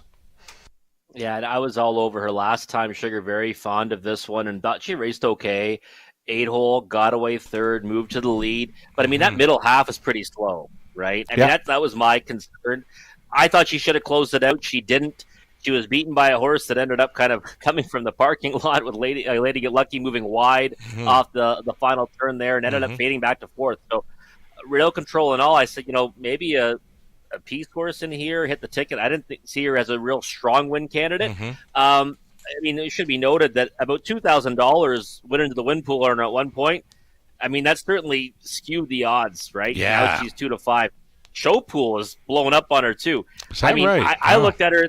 She's a vulnerable type in here. I wouldn't be rushing to take a shot at her to show, but I mean, who knows? Maybe she takes a big step forward, second start back off a layoff. She appears to be way over bet right now, even though it's leading driver Borth, even though it's a rail advantage.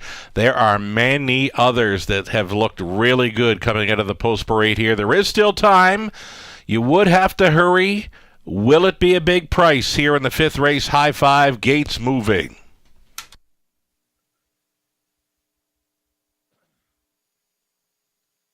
Alrighty, so we've got the 1, Hello Life, taking all the action here on the rail. Best Show is there, then Danica Sealster, Sky Velocity, Sweet Jesus. Flame and Terror, Ace 44, Angel farthest out, trailing out Nadia Sealster. 1/8 of a mile from the start. It's the 5th race, High Five in London.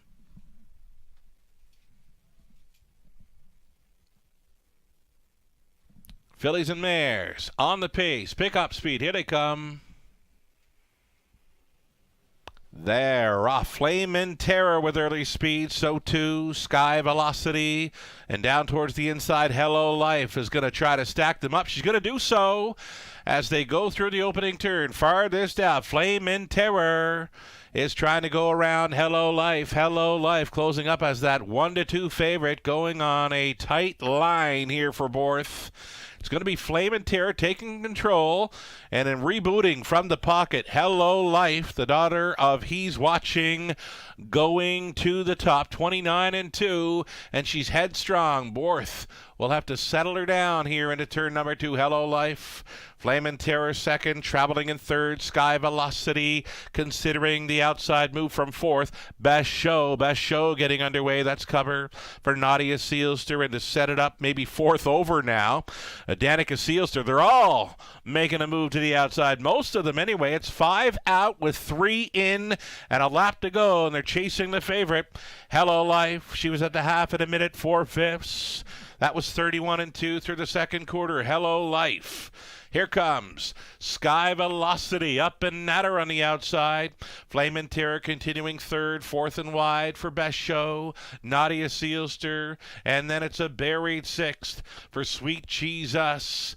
Next to last came Danica Sealster, the gapped off trailer, Ace 44 Angel.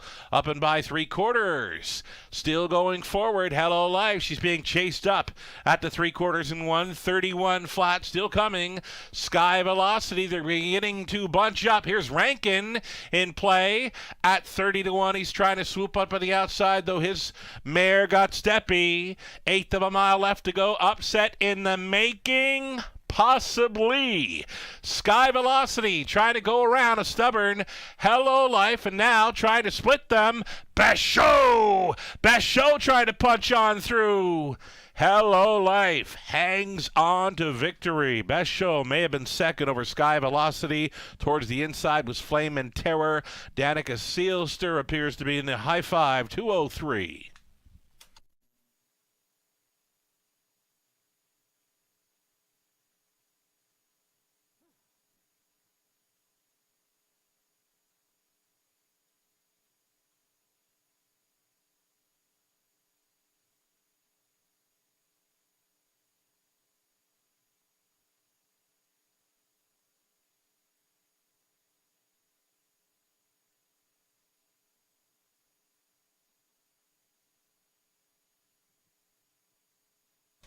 That one, Hello Life, wins at 1-2 over the two best show.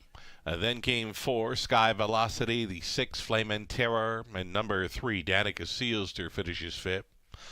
1, 2, 4, 6, 3 winning. Combination on the high five.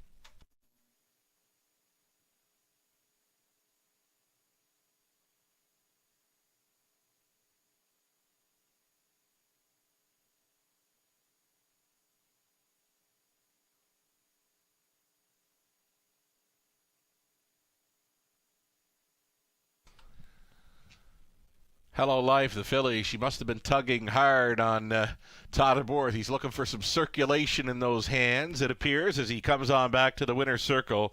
Hello Life, the daughter of He's Watching, from the Shadow Play Mare Life book, bred by Jack Darling Stables of Cambridge. Billy On Jr. owning and training Todd Aborth, driving to victory. Maiden Score. Hello Life, pretty much all the way here in 203 over the offgoing. Congratulations.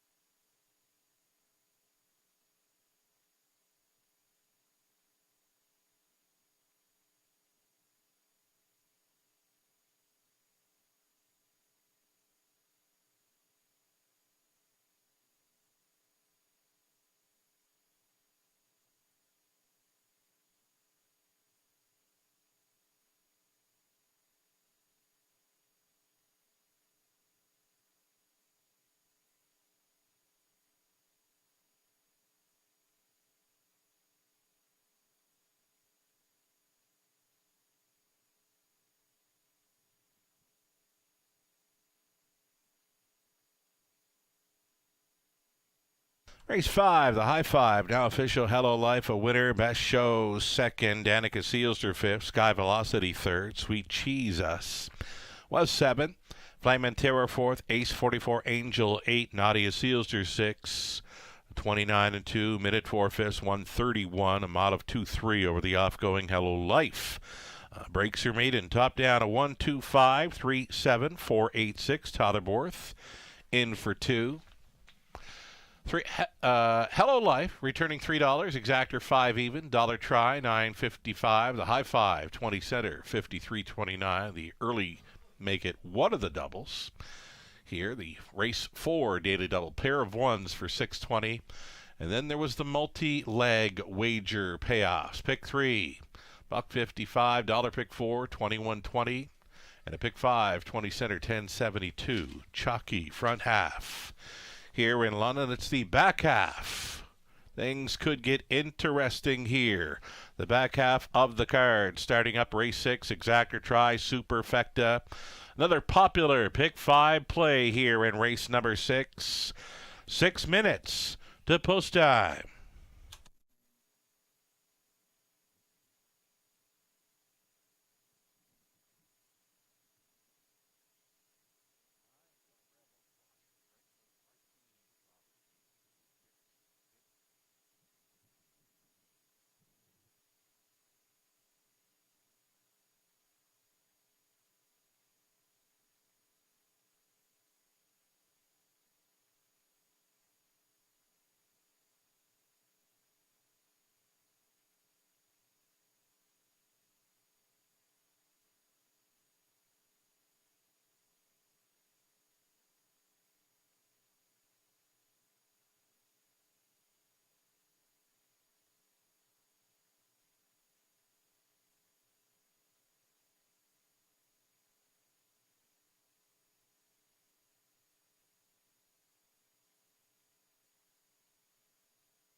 Hello Life, putting up the invisible shield in the stretch drive there in race 5, holding on.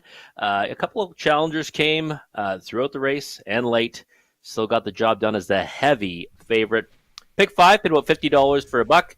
Kind of chalky on the front end of the card, but like Sugar said, maybe we'll see some prices come up in the second half. Not think it's going to come here, though, Sugar, because we got Oguda starting off this late pick 5 at a very, very short price. Right. But let's see what your ticket looks like. Well, here's the thing. I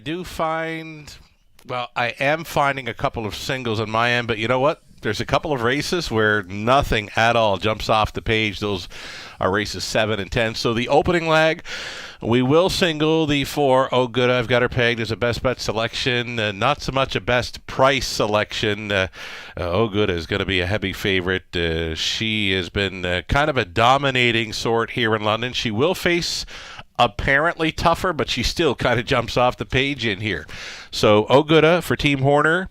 I like to start things up. And then in race number 7, as mentioned, nothing jumping off the page. My top selection in there is actually one of the longer shots on the board, number 7, PDQ Hanover. It's like that. Nothing at all jumps off the page for me, so it's a field of 7, and it's the all button. Race number 8, number 4, Alyssa Marie. I know you like this mare. I like her too. The missing line that we're not seeing in the program, she was just beaten by a very nice claiming mare, Big Bad Jen, here on Friday night. Alyssa Marie does jump off the page in race number 8, and I can tell you she's right back in to go on Friday night with a rail advantage against Similar. So could be a big week for Alyssa Marie. I've got her singled in race number 8. The 9th race, Miss Italia. She just needs her A game every now and then. You know what? She steps up with a big victory, 2 back, 55-3, and then last time out just wasn't going to happen for her. She's like that. Also in the 9th, I'll try the 4, GM Outspoken, a big long shot winner last time out against Miss Italia. And then our 10th and final, now a reduced field of 7. Here's another trotting event where nothing for me jumps off the page. I've got an all button selected again on the end of this pick 5 play. Robert Reed Jr., let's take a look at your ticket now, and you can tell us about it. Yeah, well, we're on the same page, right? I'm spreading out the most in the 2 races. You're hitting the all button. Okay. So we're in the same neighborhood, Sugar. Oakland, a single for me. I think you said it best. This is supposed to be tougher, but it's not really tougher Right. for her, I don't think. I think she goes out and converts as the favorite here. Mm-hmm. I'm going to go with a 1, 2, 4, and 7 in race number 7. For me, that race looked like it might be single the 4 have a connection or use them all. I ended up settling on taking half the field with the 1, 2, 4, and 7. Mm-hmm. Race number 8, the 4, Alyssa Marie. I love this horse tonight. I think she's going to get bet off the board, though she kind of has to. Yeah. First over to Big Bad Jen last time in a straight $7,000 claimer. Mm-hmm. Made a real good go before finishing second. Now she races in the winners under category of the class. I think she just lays over them, and I think she'll be tough to beat if she comes back to anything close to what she did last time. Mm-hmm. 1, 2, and 4 for me in race 9. Miss Italia, a horse that rail control is going to help her. She's at her best when she's on a kind of an easy lead or a free lead. Mm-hmm. Last time she had to really work for it from the second tier. That's why she kind of stopped up in the end of that mile. But I do think you want to have Watcher fly in the ticket. JM Outspoken, you mentioned it. Big mile last time to beat Miss Italia. Mm-hmm. You kind of have to have her on the ticket again, and she might provide the better price of the 2. Yeah. Because support always comes for that speedster, because people, I think, typically gravitate to her because she's going to be on the engine and trying to freewheel it out there. And race number 10 for me, again, we're on the same page. Looks like kind of a wide open event. The scratch is Super T now. I probably should have taken them all, but I'm using the inside 5. I did go to the, I think, 2 Seal Reserve on top. Mm-hmm. With the Duke Deo now with Lauren House aboard, rail control, he's really intriguing to me. He's on the ticket. I think I have him picked for 3rd or 4th, Mm-hmm. but I do think he's one you want to look at, take a long look at. And the 4 Mass Attack, a horse I'm a big fan of. If that one ever blasts off the wings of the gate, he's got a huge chance in there.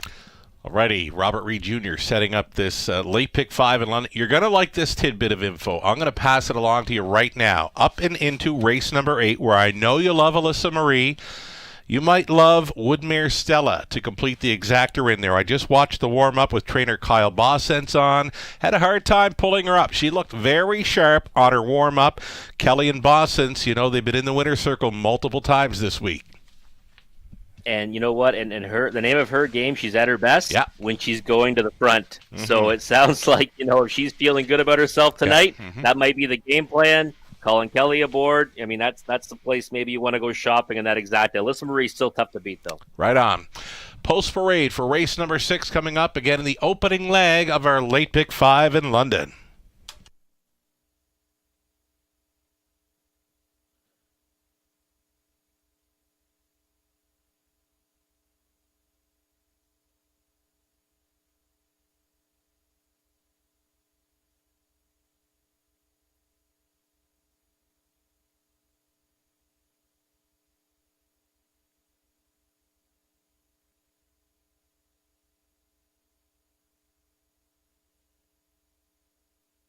Here come your starters now for race number 6, being led by the one Lady in Lace. This is a Fillies and Mares non-winners 25,000 lifetime group, also eligible. $15,000 claimers for the non-winners, 35,000 life. So again, Lady in Lace, she'll go out for Robin Cassidy and John Marshall, John Trains, Andy Moore in the sulky. A number 2 Better Deal, Andre Goish, trains and drives for Gino Toscani. Venta Matcha Latte, Adipose 3, she's back to where she picked up her latest victory for Cal Kipfer, trainer Terry Gallant, Paul McKenzie on 3. Oh Gooda, Adipose 4, Mike Horner drives for RAW Equine Inc. and Mark Horner, Mike training and driving the 4, Oh Gooda. Get it, got it. Post 5, Sam Fillion driving for Tom Knight, trainers Ashley Lenvoy. Number 6, Hurricane Miss Rodine for Francis Dumichel along with Ekede CSL. Own a Standardbred 2022 group, Gaston Bibo. It's Francis doing the training, Travis Henry on the 6. 7 outside, Theory Sealster. Sean Downey owning, Gary Anderson training, Jason Ryan to do the driving for 7, Theory Sealster. 7 pacers, all on gate, Exactor, Tri, Superfecta opening leg of our Pick 5 play.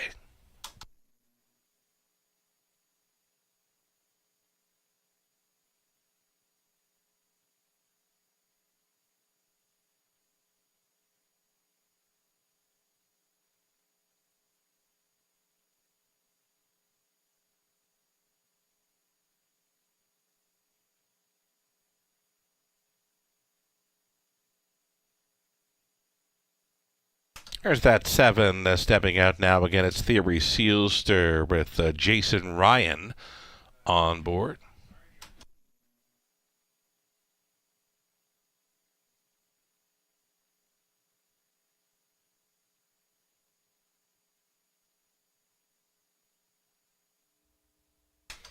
So the 4, Oh Gooda. Oh Gooda. Here she is. Up in class, still appears to be the one to beat. Possible single, likely a single for many in this opening leg of a late pick 5. Right now, a 4-5 odds-on choice, Robert. Well, I mean, last time she got away, kind of poorly from the trailing post, and it didn't matter, right? I mean, she was kind of stacked up on the outside. Mm-hmm. She moved 3 wide on the backside and was gone. It was over. Yeah. Home in 28-4. Buggy riding to the wire for Mike Horner. And, I mean, just a horse that loves the raceway. She's won her last 3 here. Probably would have 4 in a row if not for that miscue on March the 14th. And just hard to go against, right? Nose back on gate tonight. Really, I think, too, so versatile. Can go to the front if she wants, can get forwardly placed, or even just kind of attack them whenever she wants in the mile. But I think with post 4, we're going to see her go forward again off the gate, because why not? She's got that type of snap speed when she wants to use it. Yeah, I agree. I see Oh Gooda taking no prisoners tonight, likely to make an easy lead here, looking for a breather somewhere in the middle half, and yeah, she'll be tough to catch, in my opinion. Right now, the price is right, too. 4-5 is a decent price on her as we get set to go forward with a late pick 5 in London. Still some time here to get your selections together. Number 6, Hurricane Ms. Rodine. Travis Henry going back on board after she tried a Woodbine Mohawk Park go in her latest over a good track. She paced a nice back half in there. Yeah, she did. I mean, it's a tough field, obviously, right? That was actually a really deep version of non-winners of 17,000 Life. I mean, there was some real good ones in there. So she was in over her head, 58-1, like you said, decent enough back half. Strong winner, though, last time here at the Raceway, right? And the start before that would have likely been a winner if she didn't end up in a real tough spot.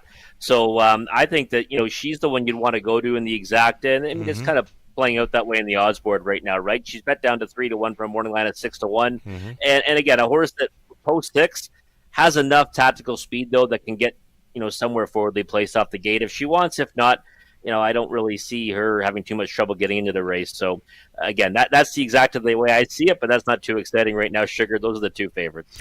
All right, you went outside 7 Theory Sealster for a piece of this one. Gate to wire winner over Flamborough last time out. A tougher post to overcome here, though, in London. Yeah, real tough post to overcome, but I'll always kind of gravitate towards horses racing in open non-winners company other than the condition claiming types, right? And that's what Theory Sealster is to me in here. Outermost post to work from, but has won 2 of her last 3. I thought the victory last time was a real good one at odds of 8-5 over Flamborough non-winners of 2, and showed some versatility too, holding on by half a length three starts back. So I just thought that if she can work her way into the race somehow, she can land the exotic somewhere. And she's much bigger price than I expected at 19-1. I thought more about 10 or 12-1. Again, just a horse that can add some value to the exotics. Righty, looking inside now to 2 Better Deal. This was a nice win over the good going last time out. It was 58-2, but now has missed a few weeks, and this is a tougher task. She's coming in from that condition claiming price. Yeah, condition claiming ranks, back to these open, non-winners ranks. I mean, it's always tough for me, right, to get behind one. Now, the effort was good enough to say, maybe has a chance in here. But like you said, the time in between starts, that becomes the worry, right? She comes into it kind of cold, and she's facing a version of Oguda that's super, fit and in the go of things. So I think that, her tactical speed certainly lends itself to get a piece of this, hit the try and super, but I'd look to the bottom end of that, 3rd or 4th for me. Players are playing tonight, Robert. We've seen race pools up and over $60,000 to $80,000 tonight. Tuesday evenings, fun times, hey? It is, and the card is a nice card top to bottom. And I was just going to say, Oguda at 4-5 would surprise me, but there's the click down to 1-2. Wouldn't be surprised to see a bigger plunge as the money continues to pour in. Race 6, London, gates moving. Still 3-5 here on number 4, Oguda from the rail. It's Lady in Lace, then Better Deal, Venta Matcha Latte. Oguda's in the center, then Get It, Got It, Hurricane, Ms. Rodine, Theory Sealster, 8th out. Fillies and mares on the pace, pick up speed, here they come. They're off. Oguda to take them on out of there. Better Deal looking for a spot up close. She's going to find it. Away in 3rd, Lady in Lace at a big number. Midfield 4th, Venta Matcha Latte. Then in 5th, Get It, Got It. Hurricane Ms. Rodine going 6th, and a gapped off trailer, Theory Sealster. Up and towards the quarter mile, Oguda at 1-5 for Horner, in complete control here in the early going. She's got it by 2 full lengths. 29-1, the comfortable quarter mile speed. Better Deal closing up the gap now in 2nd. Lady in Lace looks at it from 3rd. Venta Matcha Latte is thinking about it there at a 4th. 5th, Get It, Got It. 6th is Hurricane Ms. Rodine, and a struggling Theory Sealster can see them all. The front 2 with a bit of separation here. Oguda going forward and being left alone. Half clocked up in a minute. 1/5. Oguda on the lead with Better Deal in 2nd. Uncovered 3rd. Venta Matcha Latte moving up for Mackenzie. 4th it in now for Lady in Lace. Towed up into it to be 5th. Get It, Got It. Then came Hurricane Ms. Rodine, and still trailing way back. Theory Sealster up towards 3/4. Oguda Oh, Gooda still in control, second best. Better Deal, 3-1 on the outside. Get it, got it, coming on at a price. Get it, got it, trying to be second best. Better Deals under urging along the inside, 130 and 2 for 3/4. Oh, Gooda with a 2.5 length lead. Better Deal has come back for second, saving ground. Lady and Lace trying to get involved through the stretch into the mile. Oh, Gooda, she just took 4 left turns and she'll be home and cool for Team Horner. Second best, Better Deal. Third goes to Hurricane Ms. Rodine. Got really close for fourth. 159 and 4, a cakewalk for Oh, Gooda.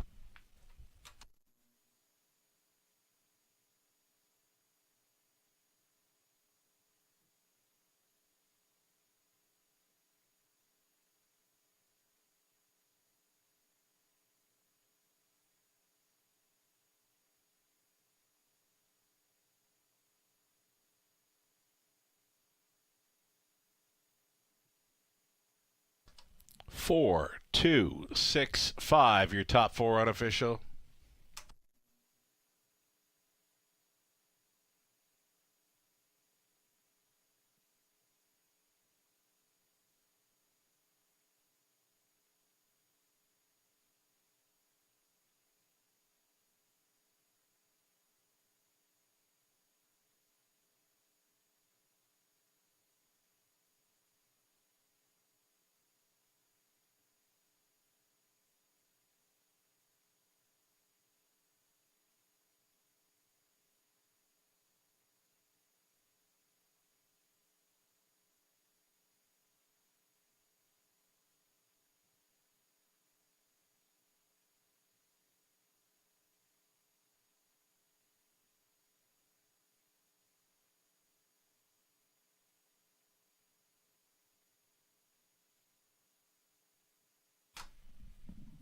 Returning for another picture here in London. Oh, Gooda, 3-year-old daughter better than Cheddar from the American Ideal mare. Oh, the joy. Bred by Beechwood Acres, along with Mark Horner. Mark sharing ownership with RAW Equine Inc. Mike Horner, training and driving. This filly to her 6th career win, already 5 on the season from just 8 starts. Oh, Gooda, winning caretaker Page out for the picture. Victorious, did it quite easy there in race number 6. Congratulations.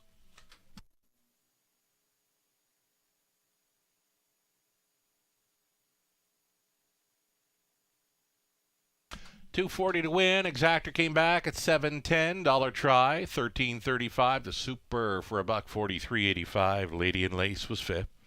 Better Deal second. Venti make it Venti.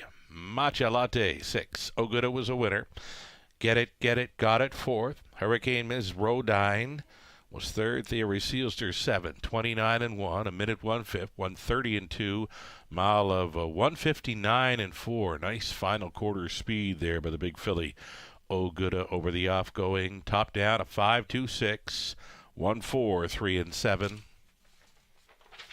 Race 7 up and coming.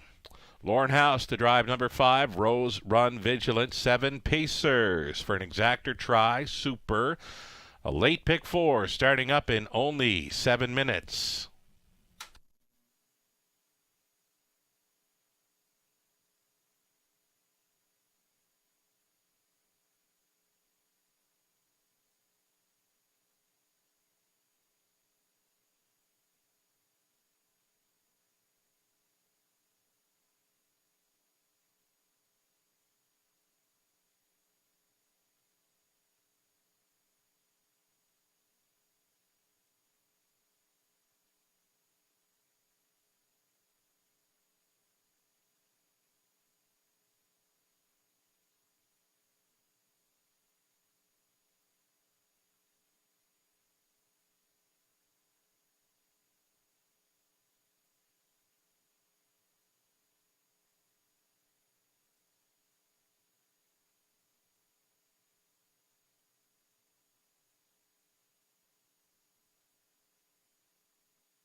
No doubt about it. Oguda, much the best once again. And she did take that late hit down to $2.40 on the win ticket, as we expected, down to 1-5 late there, Sugar. And, that she just seems to get better and better and better. Yeah. I mean, tonight, on that snap speed again, getting to the front.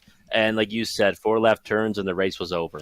Yeah, and she came a quick half, a quick final quarter, very quick, and it didn't even look like she was going much at all. But she's home in 29 and change on the off going. I mean, she makes it look so easy, right? And the one thing I love about her, too, is that she kind of lets the field come to her, right? And then it's just like that. You snap your fingers and she opens up 4 on them, So a horse that can certainly kind of, accelerate, decelerate, and come on again. So I think, again, a bright future for Oguda. Hoping to see more of her here at the Raceway. Already, 7th race is a race where I had pegged it wide open. Top selection here, number 7, PDQ Hanover, 10-1 in the morning line. Should be a price player with the outside post 7, but with the leading driver, Borth, right now a co-favorite at 2-1. We saw this last night. I went in search of a value player 5 days ago or 6 days ago when making selection. Nassau Hanover, outside post 7. Anywhere from 5-1 to 20-1 over the last couple of months. She goes away at 5-2 and wins last night for trainer Jason Sherman. It's very tough to get a decent price on a Totterborth horse, but here we go. Race number 7, opening leg for me. It's got to be the all button. Absolutely nothing jumping off the page for me in there. The 8th race, Alyssa Marie is mentioned. She's just missing to Big Bad Jen, sub 2-minute speed here on Friday night. And this coming Friday, she's in against Similar. She's got a rail advantage. So I could see Alyssa Marie going second last Friday, winning tonight, and winning again here this coming Friday. 9th race for me, it's the one, Miss Italia, or the 4, JM Outspoken. And on the end, it's another all button. It's like that, because there is nothing jumping off the page.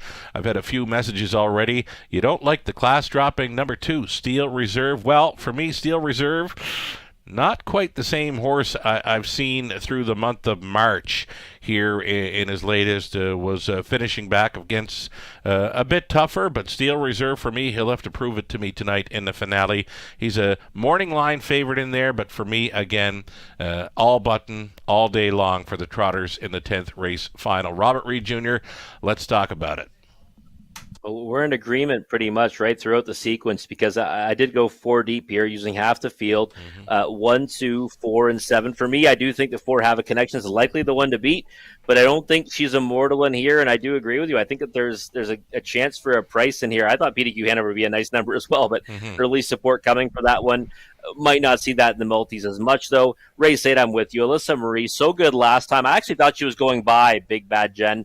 That horse is just so determined, right? She came back for the victory. Now Alyssa Marie back with friends, and I agree. I think she's got a great chance to double up 2 victories in 1 week here at the Raceway, so I'm all in on her. And race 9, Miss Italia, I have a hard time getting to her as a single because, I think when she faces adversity, she has a hard time closing out her miles. If she gets things her own way on the engine tonight, she can win. I'm using the 2 Watch Her Fly and the 4 JM Outspoken. Hopefully, trainer Ryan Stewart has a big impact on this sequence, right? 7 PDQ and over here. And maybe with the open there, I think definitely has a chance in that one as well. Race 10, I'm going 5 deep in there. I agree. We're definitely not going to hang my hat on. We're going to play some out. Okay, so Robert Reed Jr., little technical glitch there with the voice coming on through. Robert going 5 deep on the end.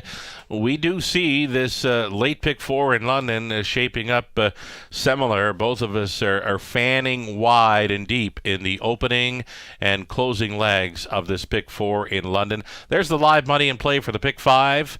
And, of course, with that heavy favorite Oguda starting things up, she's going to leave $14,000 plus in play from the Pick 5 pool, just shy of $20,000. So the players are still playing here in London tonight. It's a late pick 4 multi-leg sequence coming up. Could be some singles, could be some all buttons.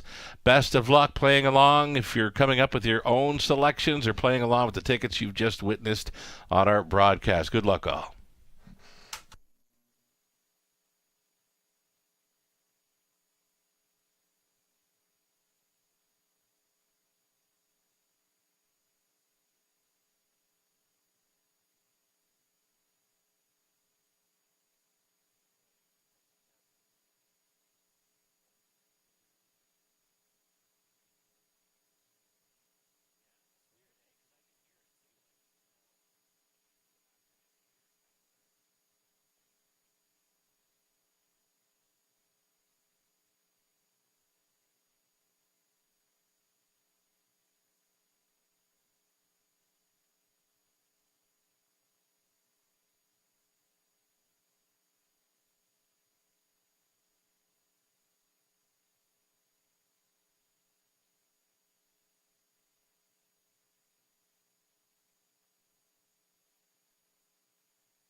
Still on the pace here for race number 7. The group of $7,000 claiming mares stepping out wide open here. One of the more wide open events on tonight's card. Number 1, Black Creek Rosebud. This one for Haskell, Glanville, Coquihone, and Rathwell. Chris Haskell trains with Colin Kelly up. See the Delight, the 2, was a winner last time out for owner, trainer, driver Don Rankin Jr. Diamonds Are Twined, the 3 just missing by a nose in her latest. Christina Soundy, Gary McDonald sharing ownership with Gary Training. Jason Ryan stays on. Stu McQueen along with James Grant sharing ownership on 4. Have a Connection with Stu Training. Dan Clements. Number 5, Rose Run Vigilant. It's owned and trained by Mike Hamlin tonight. Lauren House, Catch Driving. Cove Beach is 6. Preston Shaw on board for owner-trainer Paul Coulter. And then the outside chance for 7, PDQ Hanover for owners Joyce Empey and Lisa Stewart. Ryan Stewart trains Tyler Borth on the 7, PDQ Hanover from that outside gate. 7 pacing mares, Exacta Tri Super opening leg of our late pick 4.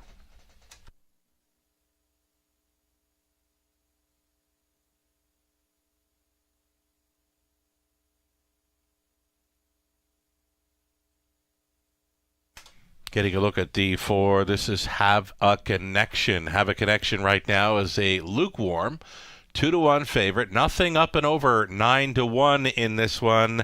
Players have thought about this one, and I would assume they'd agree that this is wide open in here. We are looking at number 4, Have a Connection, Robert, and a top selection for yourself, but you know what? It's an evenly matched group. I just can't get there at 2-1.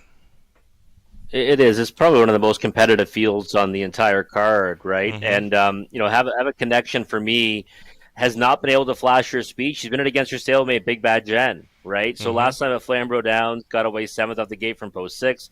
She tried to leave 2 back here at the Raceway, got away 4th, ended up finishing in that spot. I think tonight it's going to be all systems go off the switch, try to get to the lead and run away on them, right? And I think that's how Have a Connection's at her best. That's how she did it tonight. She won at long odds as the wrench, and 5-2 on the board. I think it's a fair price. But having said all that, I do agree with you, right? I'm using 4 of 7 in here. You're hitting the all button. It looks like a pretty evenly matched field, and the hope would be we get one of our bigger prices down. You know what? All button for me it normally comes out with a favorite, but you know what? The odd time a price shows up. Maybe the price is number 7, PDQ Hanover in here. PDQ Hanover, this value play looks as good as any. Tough outside post again, so demand a decent price. We couldn't get that big price on Nassau Hanover last night with Borth, but maybe we get something here with PDQ Hanover.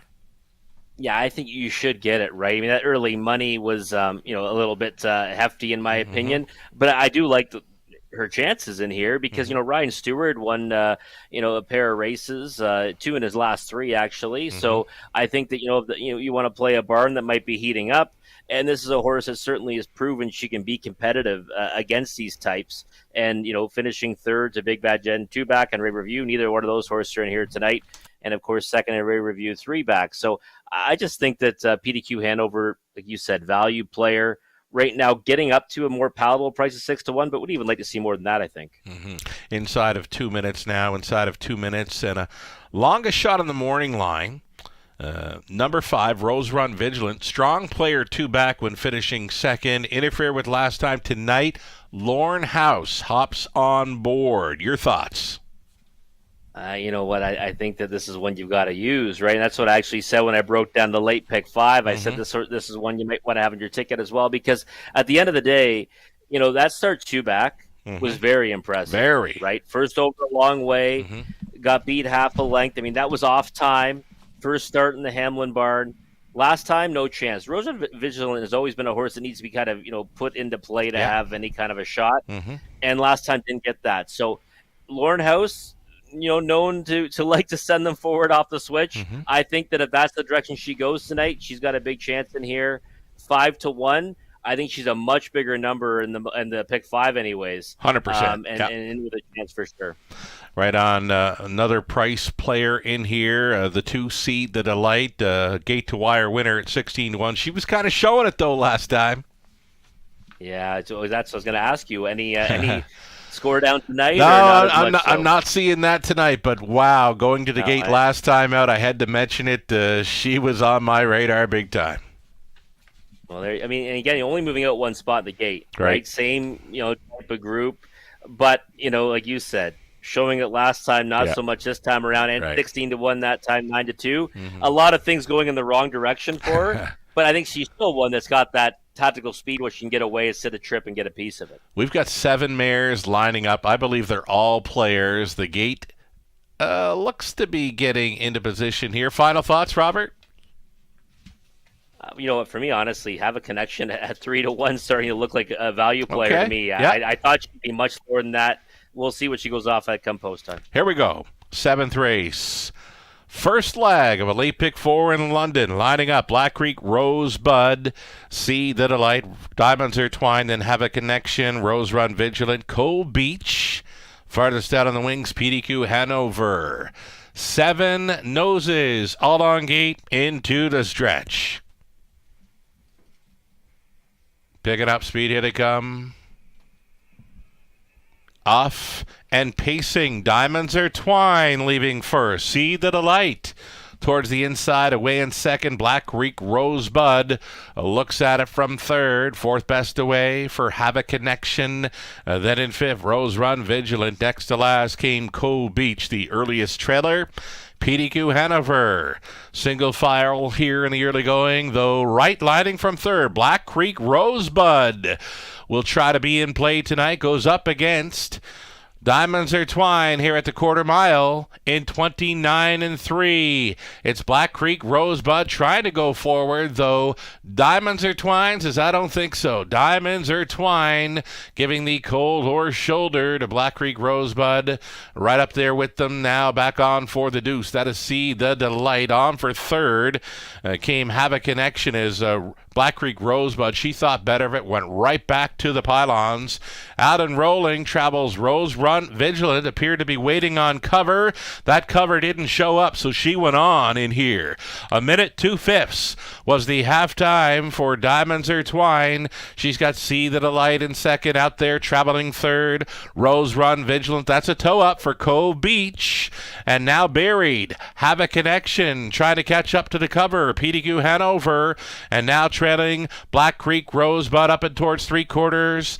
Diamonds Are Twined is still leading. Rose Run Vigilant, she's underurging. The plugs are out and the gloves are off at 3/4, 1:30-4.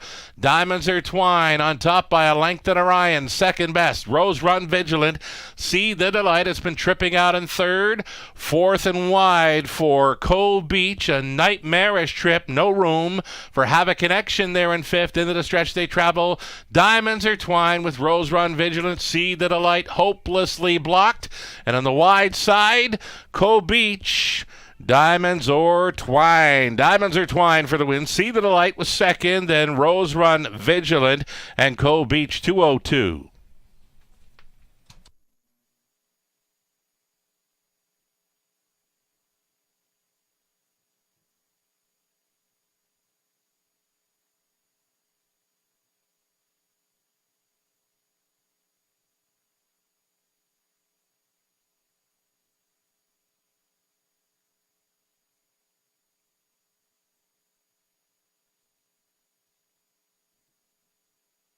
That's a 3. Diamonds Are Twined winning as a second choice, 2-1. She was 8-1 in the morning line. 3, 2, 5, and 6. You get Diamonds Are Twined with some prices underneath for the Superfecta.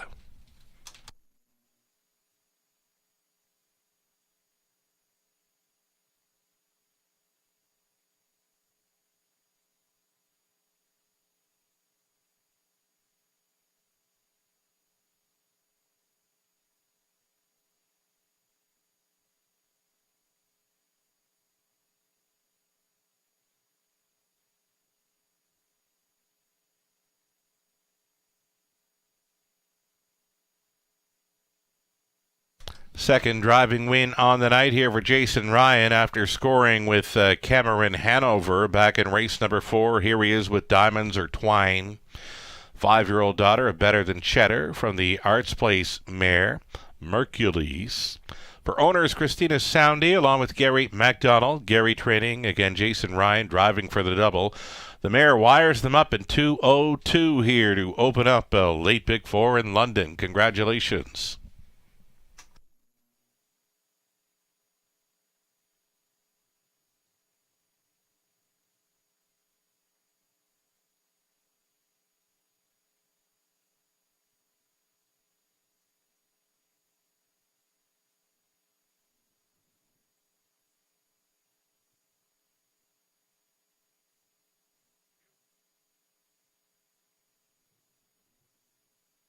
Judges' inquiry here. They will be reviewing action near the half mile. Possible interference, 6 on 7.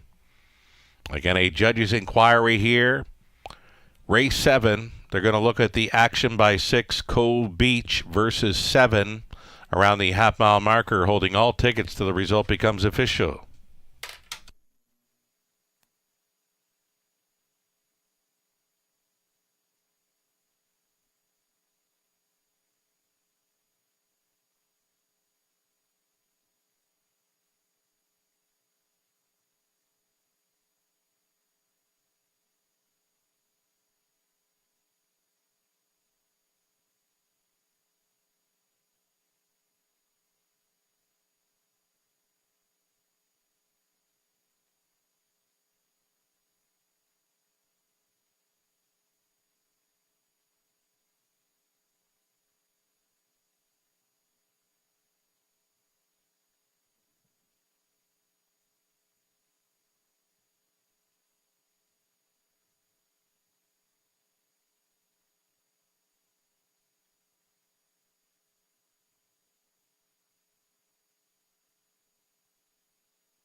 Ladies and gentlemen, as a result of the judge's inquiry, there has been a placing. Number 6, Cove Beach, finished 4th, will be placed 5th for causing interference to number 7, PDQ Hanover on the half-mile approach.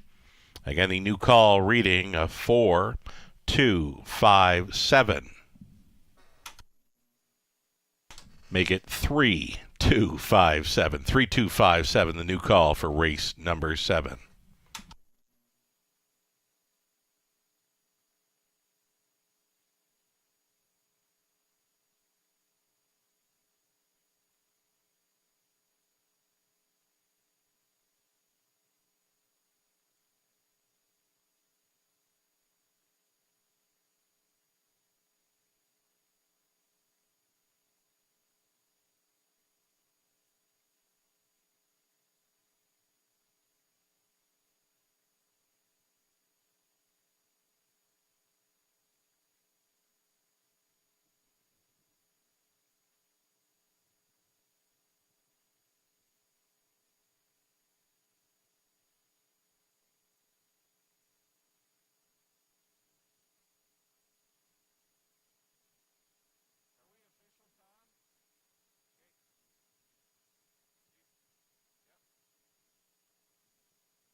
Race 7, we are going official. Black Creek Rosebud finished 7th. See the Delight was 2nd. Diamonds Are Twine won it. Have a Connection 6th. Rose Run Vigilant 3rd. Cove Beach 4th place 5th for the Interference on 7, approaching the half. PDQ Hanover 5th place 4th. Again, the rundown: a 7-2-1, 6-3, 5-4. $670 on a win price for Diamonds Are Twine. The exactor coming back at $40.50.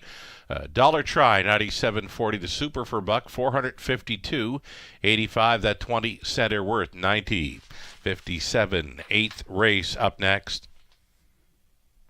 The line, edit line for the 4, Alyssa Marie. She was a second best finisher here when traveling first up for a long ways here on Friday night. She just missed a Big Bad Jen.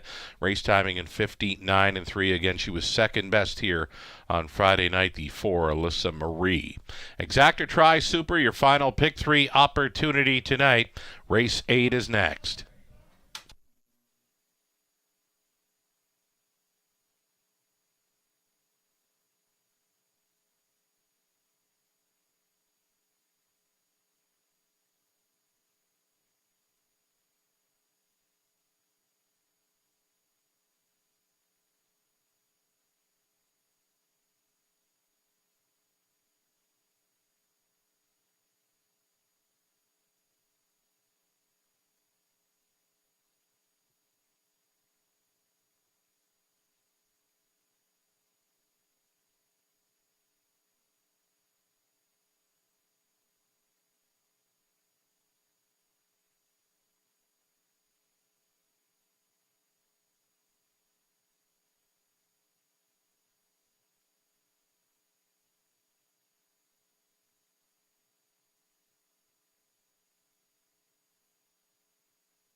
the routine.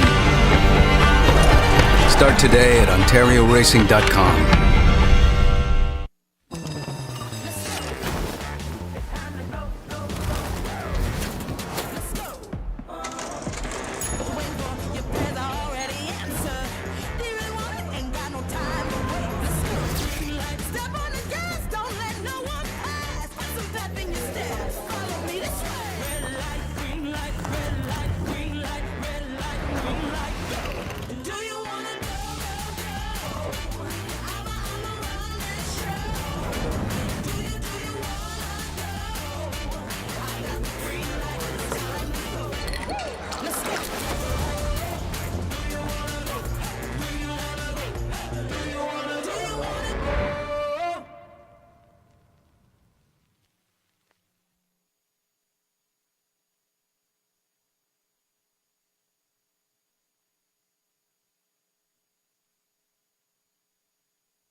Live money update, pick 5, 2,283 live and in play from the $19,000 plus pool. That's a big drop following a leg 2 winner.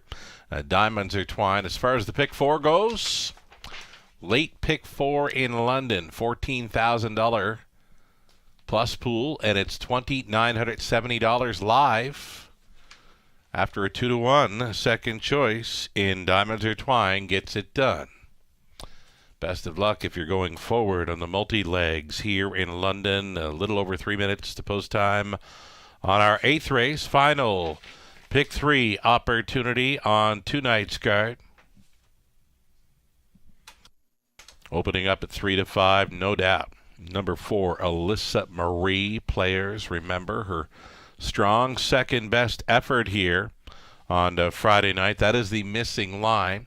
And number 3, Ezra Express. Switching things up, steel to aluminum all around, extends the hopples by an inch. And there's that line for Alyssa Marie Friday night with Garrett Rooney on board. She left from post 8. Then she traveled first up for a long ways to just missed a victory, finishing second, 1:59.3 mile time against Big Bad Jen. Alyssa Marie opening here at 3 to 5.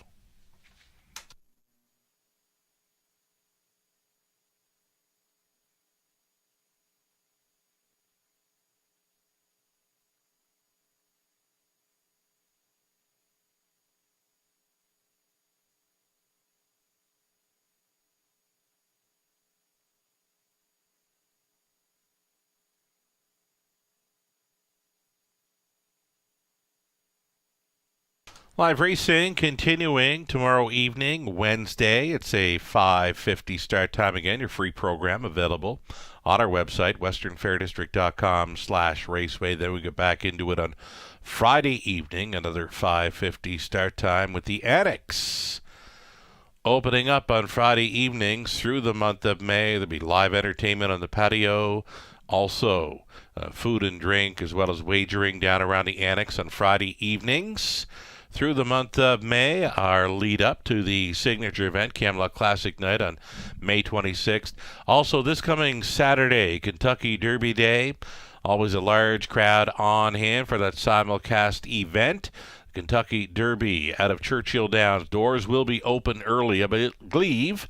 Their broadcast gets underway with race number 1 starting at 10:30 a.m.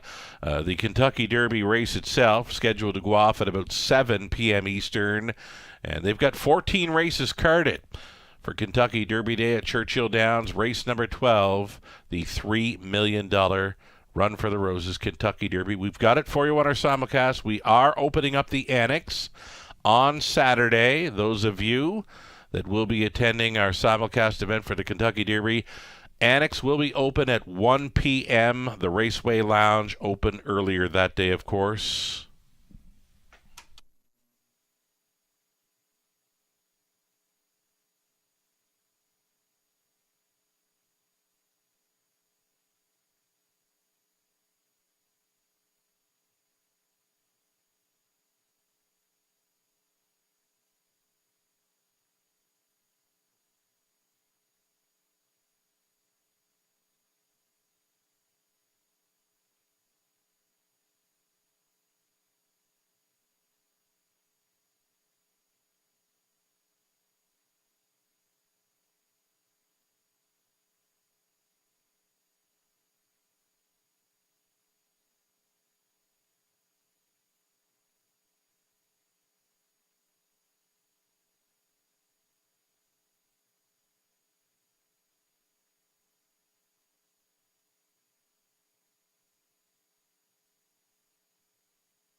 Here we go. Starters on parade. $7,000 claiming mares here to start up a late pick 3. Exactor Tri Super. You're looking at 1. Blissful M. Marie. Brett McDonald going on board tonight for Steve Gerard, Jim Napper, Catherine Gaudreau training. Out of post 2, Mini Million. Dan Clements for owner-trainer Kimby X.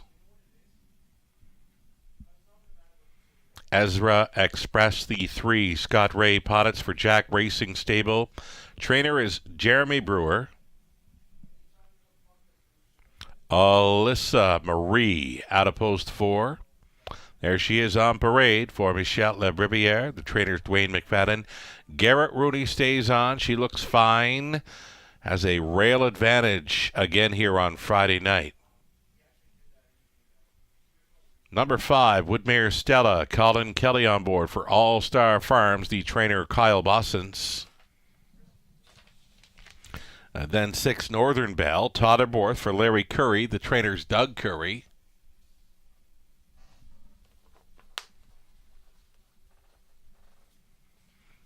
Seven outside, Crystal Dragon. Paul McKenzie Pottitz for owner-trainer Troy Cochran.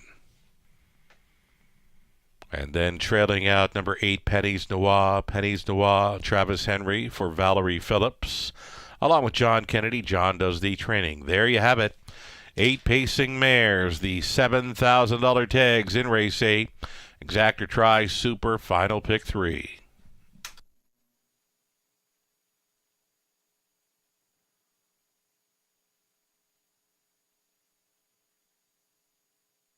So here she is, Alyssa Marie. She normally shows her sharpness on parade, and she's tugging slightly here on Garrett Rooney. Just missed here on Friday night to Big Bad Jen in 159-3. A similar effort could put her in the winner's circle tonight.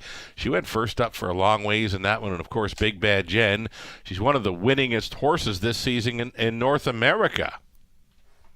Yeah, Sugar, I thought it was a real rock-solid effort. I mean, first over for a long way, like you mentioned. Drew even. I thought was going by, too. Yeah. Big Bad Gent would not be denied, paced away from her on the end of it. That was a much tougher group, pound for pound. Mm-hmm. Now she faces softer, and, I thought she looked really good when she first came out. Mm-hmm. Looked real lively, looks confident right now. Ears are up, and this looks like a field that she should get the better of. If she just comes back to her latest, even a touch below that probably sees her emerge victorious tonight. And like you said, she can come right back and win on Friday night. That's right. She has drawn a rail advantage here on Friday evening in against Semler. This is an easy spot for 4, Alyssa Marie here. Another one to consider, the 5, Woodmere Stella. I do keep an eye on horses in their warm-ups. One that was kind of popping for me on warm-up tonight, number 5, Woodmere Stella. Trainer Kyle Bossens looked to have a handful on this one in the warm-up. Tough time pulling her up following her warm-up mile. Colin Kelly, Kyle Bossens in the winner's circle multiple times last night. In with a shot here with 5, Woodmere Stella. That's a hot combination that's been reunited, right? Yep. Bossens and Kelly. And no chance last time. A horse that, is at her best when she gets put into play. She got away 7th off the gate, finished 8th. And if you look down further down the page, though, you see when she gets away 1st or 2nd, and she has that snap speed, she has the ability to stick around for a bigger piece of it. And of course, the depth of this field is not to what she's been racing in many of those efforts. So, second, even to see the Delight on March 21st, we saw that one, come back and race well in a couple efforts since then. So I think that, Woodmere Stella, taking a lot of action, a lot more action than I was expecting. Yeah, I didn't see you that did either. Yep. tip everybody off to say that, she warmed up really well.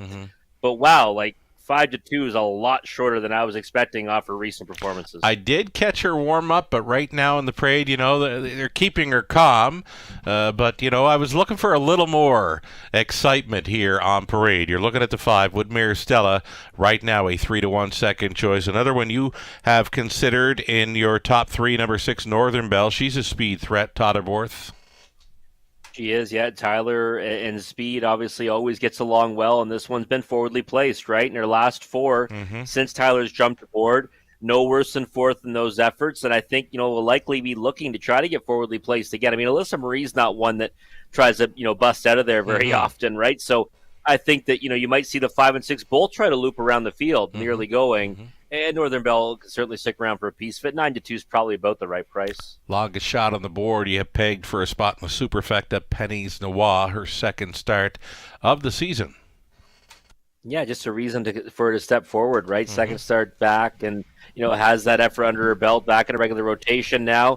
Trailing post, not the worst spot for one like her. Not much speed in front of her. Might have to kind of navigate, the situation off the switch, but I just look. You got to find something that might add some value, right? Alyssa Marie, I thought was going to be even shorter than 4-5, so I was trying to find a horse that might have a reason to improve and get a piece of this at a big number.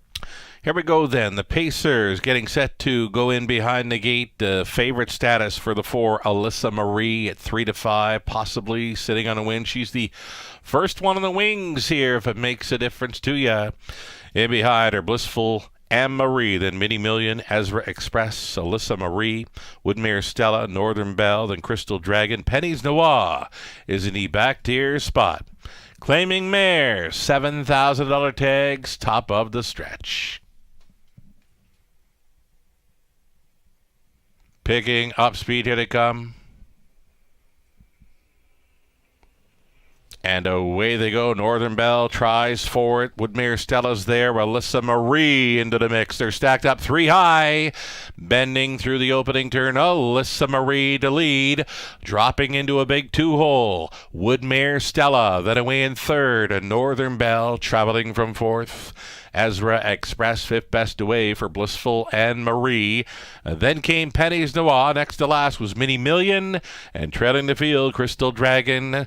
A quarter-mile leader, Alyssa Marie. And a sharp, crispy 28-1. Alyssa Marie fired up for the front-end mission. Woodmere Stella, the second choice at 7-2 for a 2-hole ride. Traveling 3rd, Northern Belle. Continuing 4th is Ezra Express. The backfield in motion now. Penny's Noir getting underway. That's going to have movement out of 4th. Rolling Ezra Express for Ray. That's cover for Penny's Noir. 3rd over, Mini Million. Then came Blissful Anne-Marie. Trailer moving out. Crystal Dragon. Halftime was just a minute. Nice breather for this leader, Alyssa Marie. 31-4. Tap up through the second frame. On the wheel now travels Ezra Express. Woodmere Stella continues with the pocket journey there in third. Fourth and wide for Petty's Noir. Up and towards three-quarters they travel. Alyssa Marie, still brave on the front-end mission.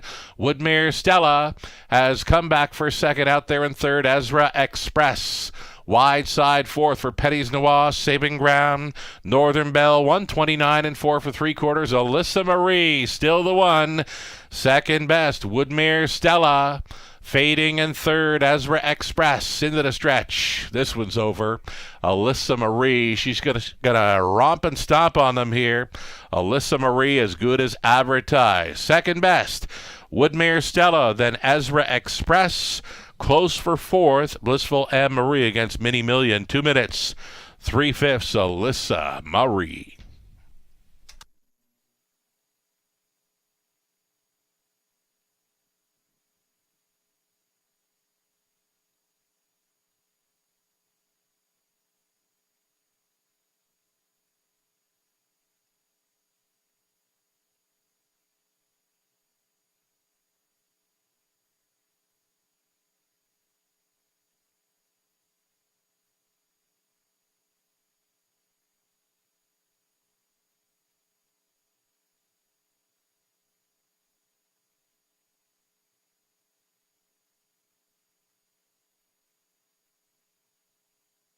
Unofficial winner number 4, Alyssa Marie. 4, 5, 3, and 2. Your top 4 unofficial.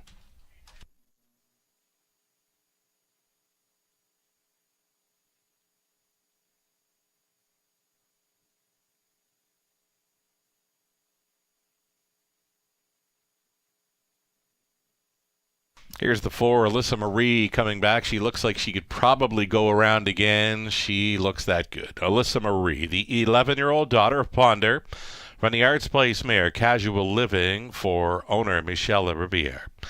Traders Dwayne McFadden, winning driver Garrett Rooney, wires them up in 2 minutes, 3/5. We can see her again this coming Friday evening with a rail advantage against Similar.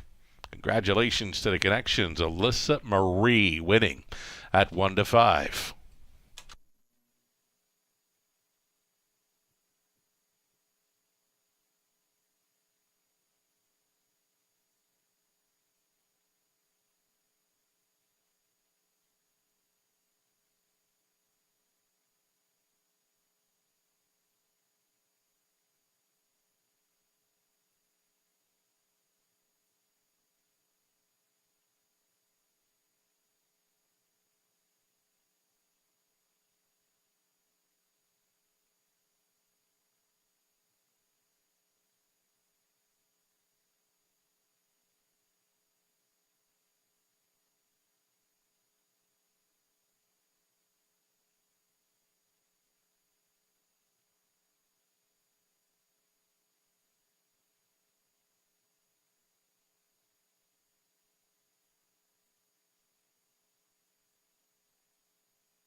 Rundown will be a slight delay for the rundown here on race number 8.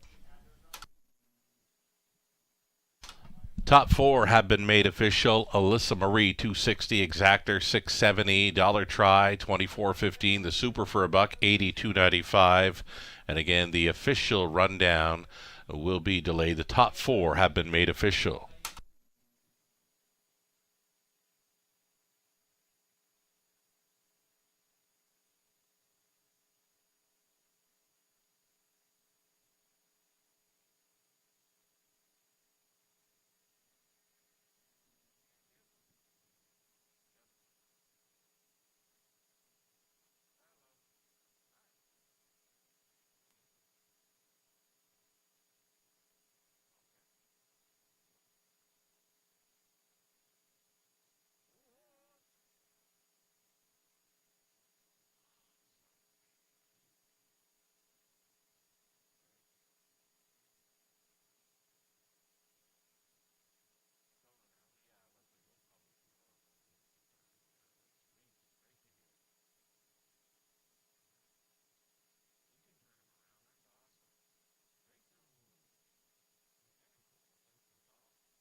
Here is that official rundown for race 8. Blissful Anne Marie was 5th. Mini Million 4th. Ezra Express 3rd.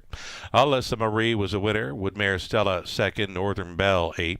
Crystal Dragon 7th. Penny's Noir finished 6th. 28 and 1, a minute. 129 and 4. The mile was 2 minutes 3/5. Easy 4. Alyssa Marie top down at 5, 4, 3, 1, 2, 8, 7, and 6. 2 more to go. The pace for the 9th, the trotters for race 10. 7 pacers all on gate for the upcoming 9th. Exactor try, super late double. 7 minutes to post time.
Live money updates following the win by Hebby favorite Alyssa Marie. We're at 1,384 from the Pick 5 pool, just shy of 20 grand. As far as the Pick 4 goes, Pick 4 pool contained over $14,000, 1,770 still in play. 2 legs left to go. It's race 9 on the pace. Race 10 trotting finale for the high five. 2 minutes to post time.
Here come your pacers for race number 9 in London, being led by a heavy favorite in number 1, Miss Italia, owned by Wendy Warren Timpano, Sea Spray Stables Limited, Frank Tucci and Dave Kennedy. Mike Timpano training Jay Harris on board this best bet selection for Rod Adam Jr. of Nahu Picks.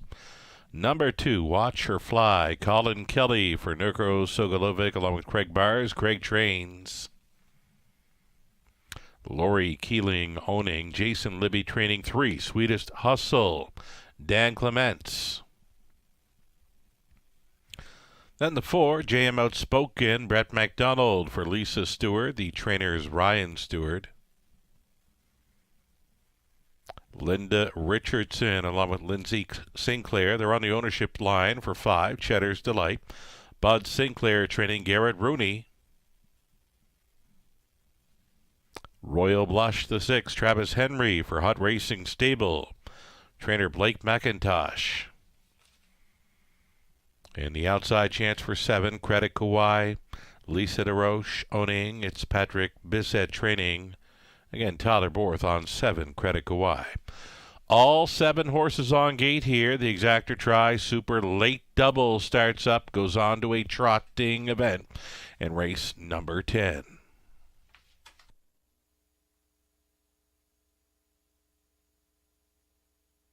Getting a look at 2, Watch Her Fly, and a second choice currently 7 to 5. Top selection for our Tuesday night special, Robert Reed Jr. That's right, Sugar. Yeah, you know what? I just didn't want to take a short price on Miss Italia here after her latest. I mean, she's one that has bounced back before. Yeah. But I just thought Watch Her Fly, might be one that's, sitting on a win, has missed a week between starts, but was knocking at the door, right? Has been no worse than third in her last 3. Last time at a big number, only getting beat half a length. And you get Colin Kelly now aboard this one. And I think that, she should be in the mix throughout and might be able to capitalize, on a tiring Miss Italia late in the mile. Certainly have respect for that mare, and when she's at her best and freewheeling on the engine, she can go and get the job done. But I was hoping for better value, and right now we're getting a slightly better price anyways in the 2, Watch Her Fly. Inside of 2 minutes on this one, number 1, Miss Italia. Her A game is what she's going to need. Miss Italia, sharp winner, gate to wire in London 2 back. It was 155-3. If she was anywhere as close to that kind of horse tonight, she'd be a must-play in the win spot. Again, a winner 55-3, and then a beaten fave in her latest. Just needing that A game, which sometimes she just doesn't have when she shows up in London. Yeah, and I think usually it comes when she has to face a little more adversity, right? So that victory splits for 28-1, 58-1, right? She gets that breather, then she kind of accelerates again in the second half of the race. Whereas last time, she, trailing post, gets away, has to sprint, accelerates to the lead, 27-3, 56-4. She's home in 33 seconds. So I think she's a horse again. She thrives on having that lone speed lead. Maybe she gets it tonight from the pole position, nose back on gates, but it's hard for me to kind of, endorse a horse that odds on right now at 4 to 5. That came home in 33 last time, and then if she does get pressured again this time, might do the same. So I think she's obviously in with a big chance, but I've got a hard time going there at that short of a number.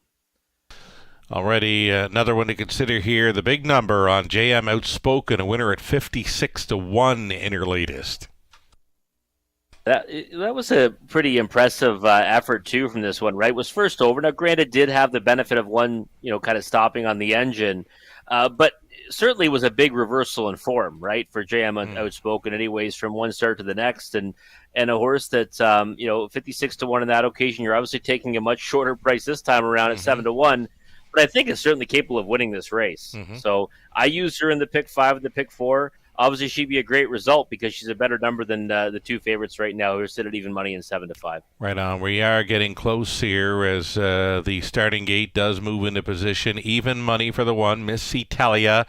the 2, Watch Her Fly. The thing is with Miss Italia, there's no telltale signs on how she's going to perform here. She looks fine going to the gate, but it takes about into a quarter mile or into a half mile to know where she's going to wind up. So here we go. It's the 9th race in London. Miss Italia, 4-5 status. Then Watch Her Fly, Sweetest Hustle, JM Outspoken, Cheddar's Delight, Royal Blush, Credit Kawhi for 7 on gate. They're at the top of the stretch.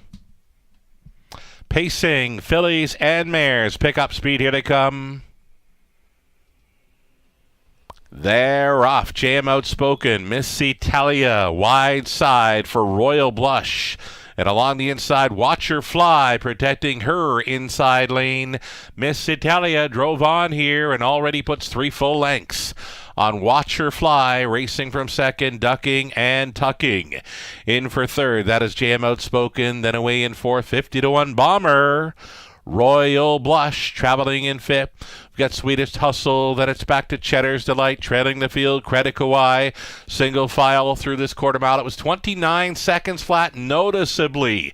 Tapping it up here, Miss Italia at 3-5. Watch Her Fly with the following trip. JM Outspoken traveling third. Tight lines in fourth for that extreme long shot. Royal Blush. Down in front of us they travel single file on the half-mile approach. Miss Italia, JM Outspoken is getting underway. Here comes JM Outspoken, just over a lap to go with a half clocking of a minute and 1/5. Miss Italia, the one to take down. Second best, Watch Her Fly, the uncovered third. There went JM Outspoken up on the outside, Sweetest Hustle, and from last, Credit Kawhi. They're going to straighten for the backside. Miss Italia chased up now for the backside run. Here comes the backfield. JM Outspoken going after her. Watch Her Fly, still pocket riding third. Sweetest Hustle towed up into it fourth. A buried fifth for Royal Blush, that is. Then came Credit Kawhi trailing the field. Cheddar's Delight 130-3, swarming in on the heavy favorite now. In between pacers, JM Outspoken, Sweetest Hustle in play up on the wide side. Credit Kawhi, and from way back, Cheddar's Delight. So for Miss Italia, not going to happen tonight. Sweetest Hustle, Credit Kawhi, way up on the outside. Cheddar's Delight. Credit Kawhi, Cheddar's Delight, Sweetest Hustle, JM Outspoken, like that, 201-3.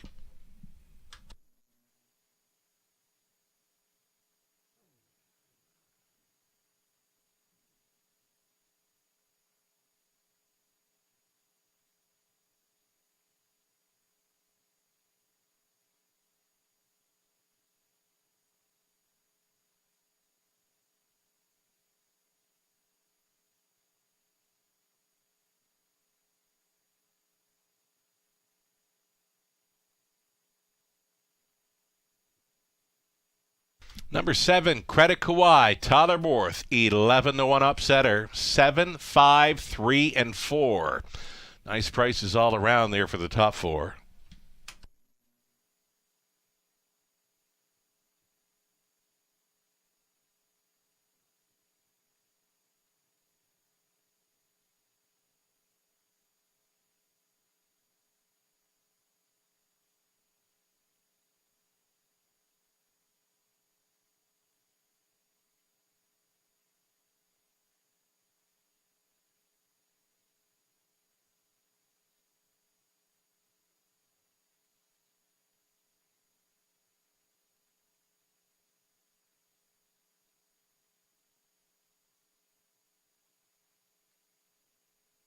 Tyler Borth, third driving win on the night. Not done yet. Credit Kawhi with the upset here at 11-1. 4-year-old daughter of Up to Credit. Out of More Than Most by Abercrombie for Lisa DeRoche. Trainer Pat Bissett. Tyler Borth on for the victory from well off the pace tonight. Over the off-going, victorious 201-3. Credit Kawhi. Congratulations.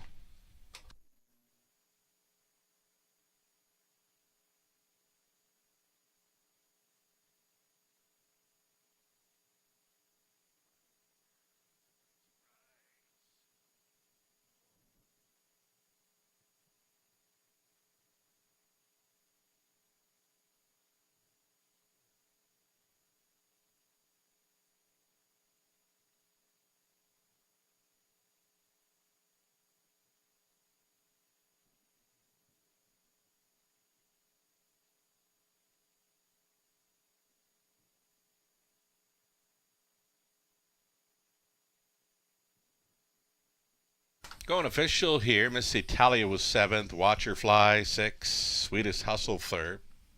Jam Outspoken was 4th. Cheddar's Delight 2nd. Royal Blush 5th. Credit Kauai a winner. Fractions of 29. A minute 1/5. 130 and 3. And amount of 2-1 and 3. Credit Kauai for the upset. Top down a 7-6-3. 4-2. 5 and 1.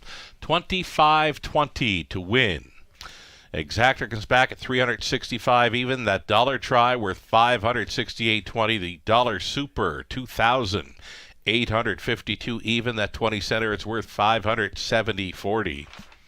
10th and final up and coming. Scratch the 8 super T. Put Lauren House on number 1 Duke Deo. It's the Exactor try and super high five finale coming your way in 6 minutes. The Trotters to complete our card on the high five. Good luck.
So the will pay is being posted here. Daily double, pick 3, pick 4, and pick 5 will pays on to race number 10 on display here. Best of luck if you got some live plays. The 10th race, trotting event up and coming, 5 minutes to post time.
So, ladies and gentlemen, just due to the inclement weather, just holding them a little bit longer in the paddock here. When they do parade, they'll go pretty much to the starting gate. We won't have them out there all that long.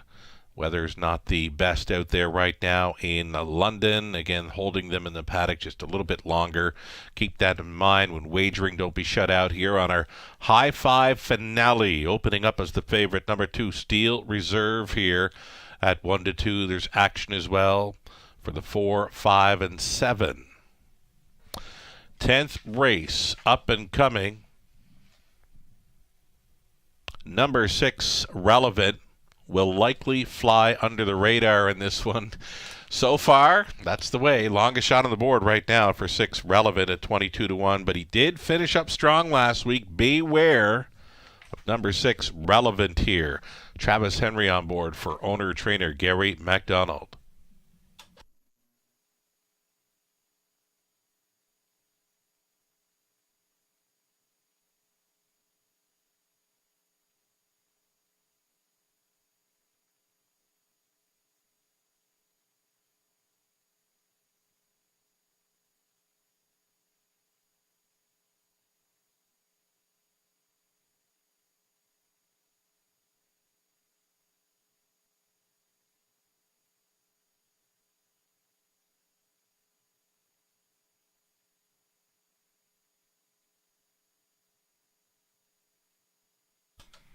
Here on Post Parade now, Trotters, non-winners 1,500 in their last 3 or 2,000 in their last 5. Also eligible 10-5 claimers here. Number 1, Duke Deo. Lauren House now driving for owner-trainer Mike Hamlin. Steel Reserve, the 2, Brett MacDonald for Michael Arnold along with Amy Catherine Leakey. It's Patrick Shepard training. Paul McKenzie owning, training, and driving number 3, Built to Last.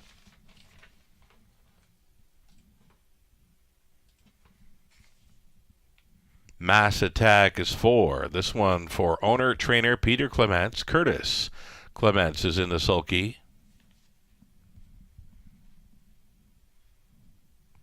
Stars Above Alleridge 5. It's Tanya Lawson owning. Pat Bissett trains. Tyler Borth in search of his 4th win on the night. Then the 6, Relevant, Travis Henry driving for the owner-trainer Gary MacDonald.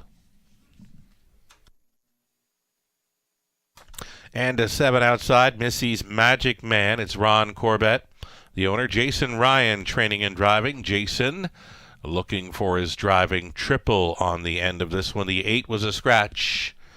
7 Trotters. Our 10th and final, Super High Five, Exactor, and Try.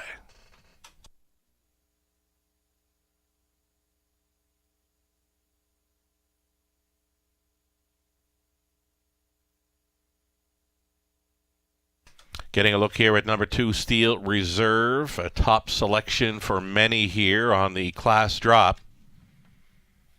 Steel Reserve. I'm not sure how I missed putting this one in any of my top 3, but anyway, that's how it is. I guess I've got him pegged for 4th in this finale. Your top selection, Robert, again, class dropping, number 2, Steel Reserve. I guess it was the 8th place finish why I kind of steered another way in this one. But listen, Sugar, if you don't like a favorite, right, you're better off putting the horse right out of it, right? Especially when they're 4 to 5 like this one here. And look, Steel Reserve, big class drop. He finds that the form that he had when he went on that streak here, in March, then I think he's untouchable in here. But his last effort coming off a vet scratch sick certainly leaves a lot to be desired, right? And was 5-1 on that occasion. Now going to be a much shorter price against a softer group. I don't think he's immortal in here. I think he certainly looks like he should be tough to beat if he goes out and produces a solid effort. But, I don't think you're wrong to look elsewhere. Did go back and check the replay on number 1, Duke Deo. Duke Deo with Lauren House hopping on board 13-1. Duke Deo did trot up pretty nice there the final 3/4 of his mile. He was interfered with the early going. He was well back and distanced off the leader at the 1/4 mile and did close up well. So Duke Deo may be one to consider here in race 10, our finale. It's the high five coming up. You've got number 4, Mass Attack, pegged as a player. Here is that one, Duke Dale. Let's chat about this one briefly. You know what? I like his chances in here. 12 to Right. 1. I think he looks pretty smart on the track. And he was one I was kind of chasing as well for several starts, especially when Tyler Borth was aboard 45 cents to the dollar on that occasion, made a break. But, the efforts were pretty good in his last two, all things considered, right? Forgiving him for that interference break at the start last time. Lauren House now, rail control. Now, he is a horse that gets steppy off the gate. The rail's not always the best spot for that Right. kind of a horse. If he can navigate the start, though, I think he's got a big shot in here. And 14 to 1, I mean, the price is right on him, right? Sure. So I think he's one you have to have, in your high five wagers, maybe even on a win ticket, right? It's an overlay right now, in my opinion, at 13 to 1. Indeed. The 4, Mass Attack, taking some action here, has missed almost a month, though. Yeah, it's missed almost a month. Sometimes, that can work in a horse's favor when they haven't been racing at their best. I think it's obviously softer competition for him, and I've always been fond of this horse. 4 for 14 last season. He's a type that if he ever can make front or get forwardly placed, he's got a big shot in here. I think Sure. he looks pretty decent on the track as well. Right on. We've got 7 trotters. Race 10, the high five finale. Final thoughts. You're looking at Mackenzie with Built to Last. Yeah, Duke Deo 12 to 1, I think is worth the crack here for me. Okay, here we go. The starting gate now moving here for race 10, our high five finale. We got Duke Deo, then Steel Reserve, Built to Last, Mass Attack, Stars Above Alleridge, Relevant, Missy's Magic Man. Those are your 7, all noses on gate for our trotting finale.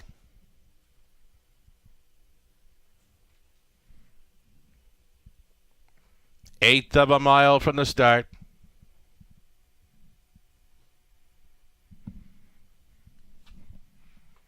They are picking up speed. Here they come. And away they go. A couple of breakers here at the beginning. Both Duke Deo and Built to Last have gone 2 breaks. Missy's Magic Man got off the car first. Trotting from second, we've got Mass Attack floating on out of there for third. Stars Above Alleridge, then Witham in fourth. Steel Reserve at 3 to 5, and fifth of this bunch is Relevant. Then it's way back to Built to Last and Duke Deo onto the quarter mile. So Missy's Magic Man marching here for Jason Ryan. Quarter mile just 30-2, well within himself here. Missy's Magic Man fronting by 2 full lengths. Mass Attack continuing second. Stars Above Alleridge looks at it from third. Steel Reserve continuing fourth. Fifth best for Relevant, just trying to catch up to this front flight, is Built to Last, and then distanced off of them Duke Deo.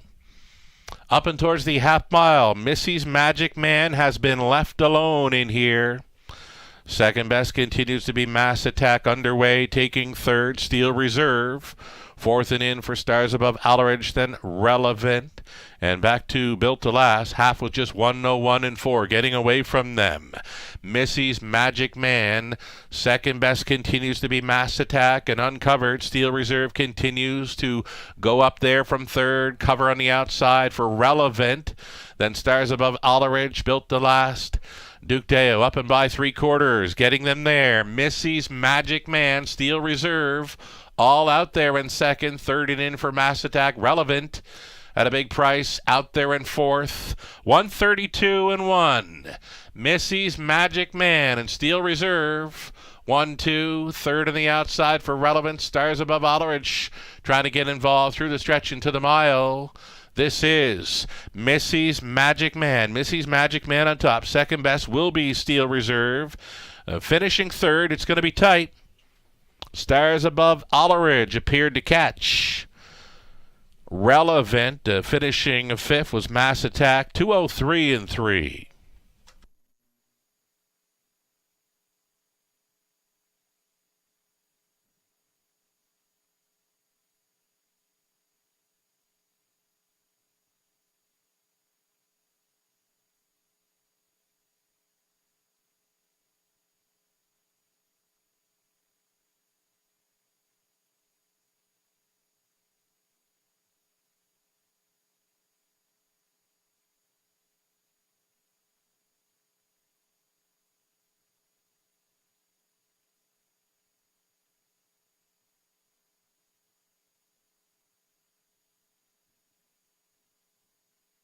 Unofficial winner number 7, Missy's Magic Man, 7, 2, 5, 6, and 4. It's unofficial.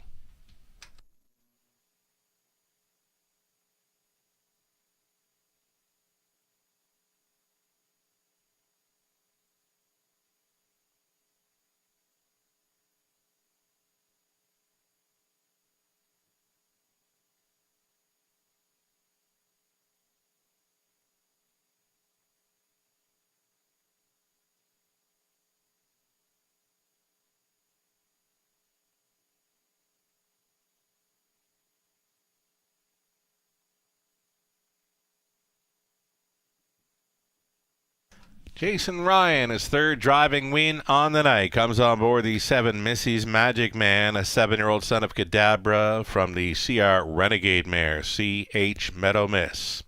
For owner breeder Ron Corbett of St. Jacobs, Jason Ryan was training and driving this one to its 25th career victory. That's 2 on the season for Missy's Magic Man. Congratulations.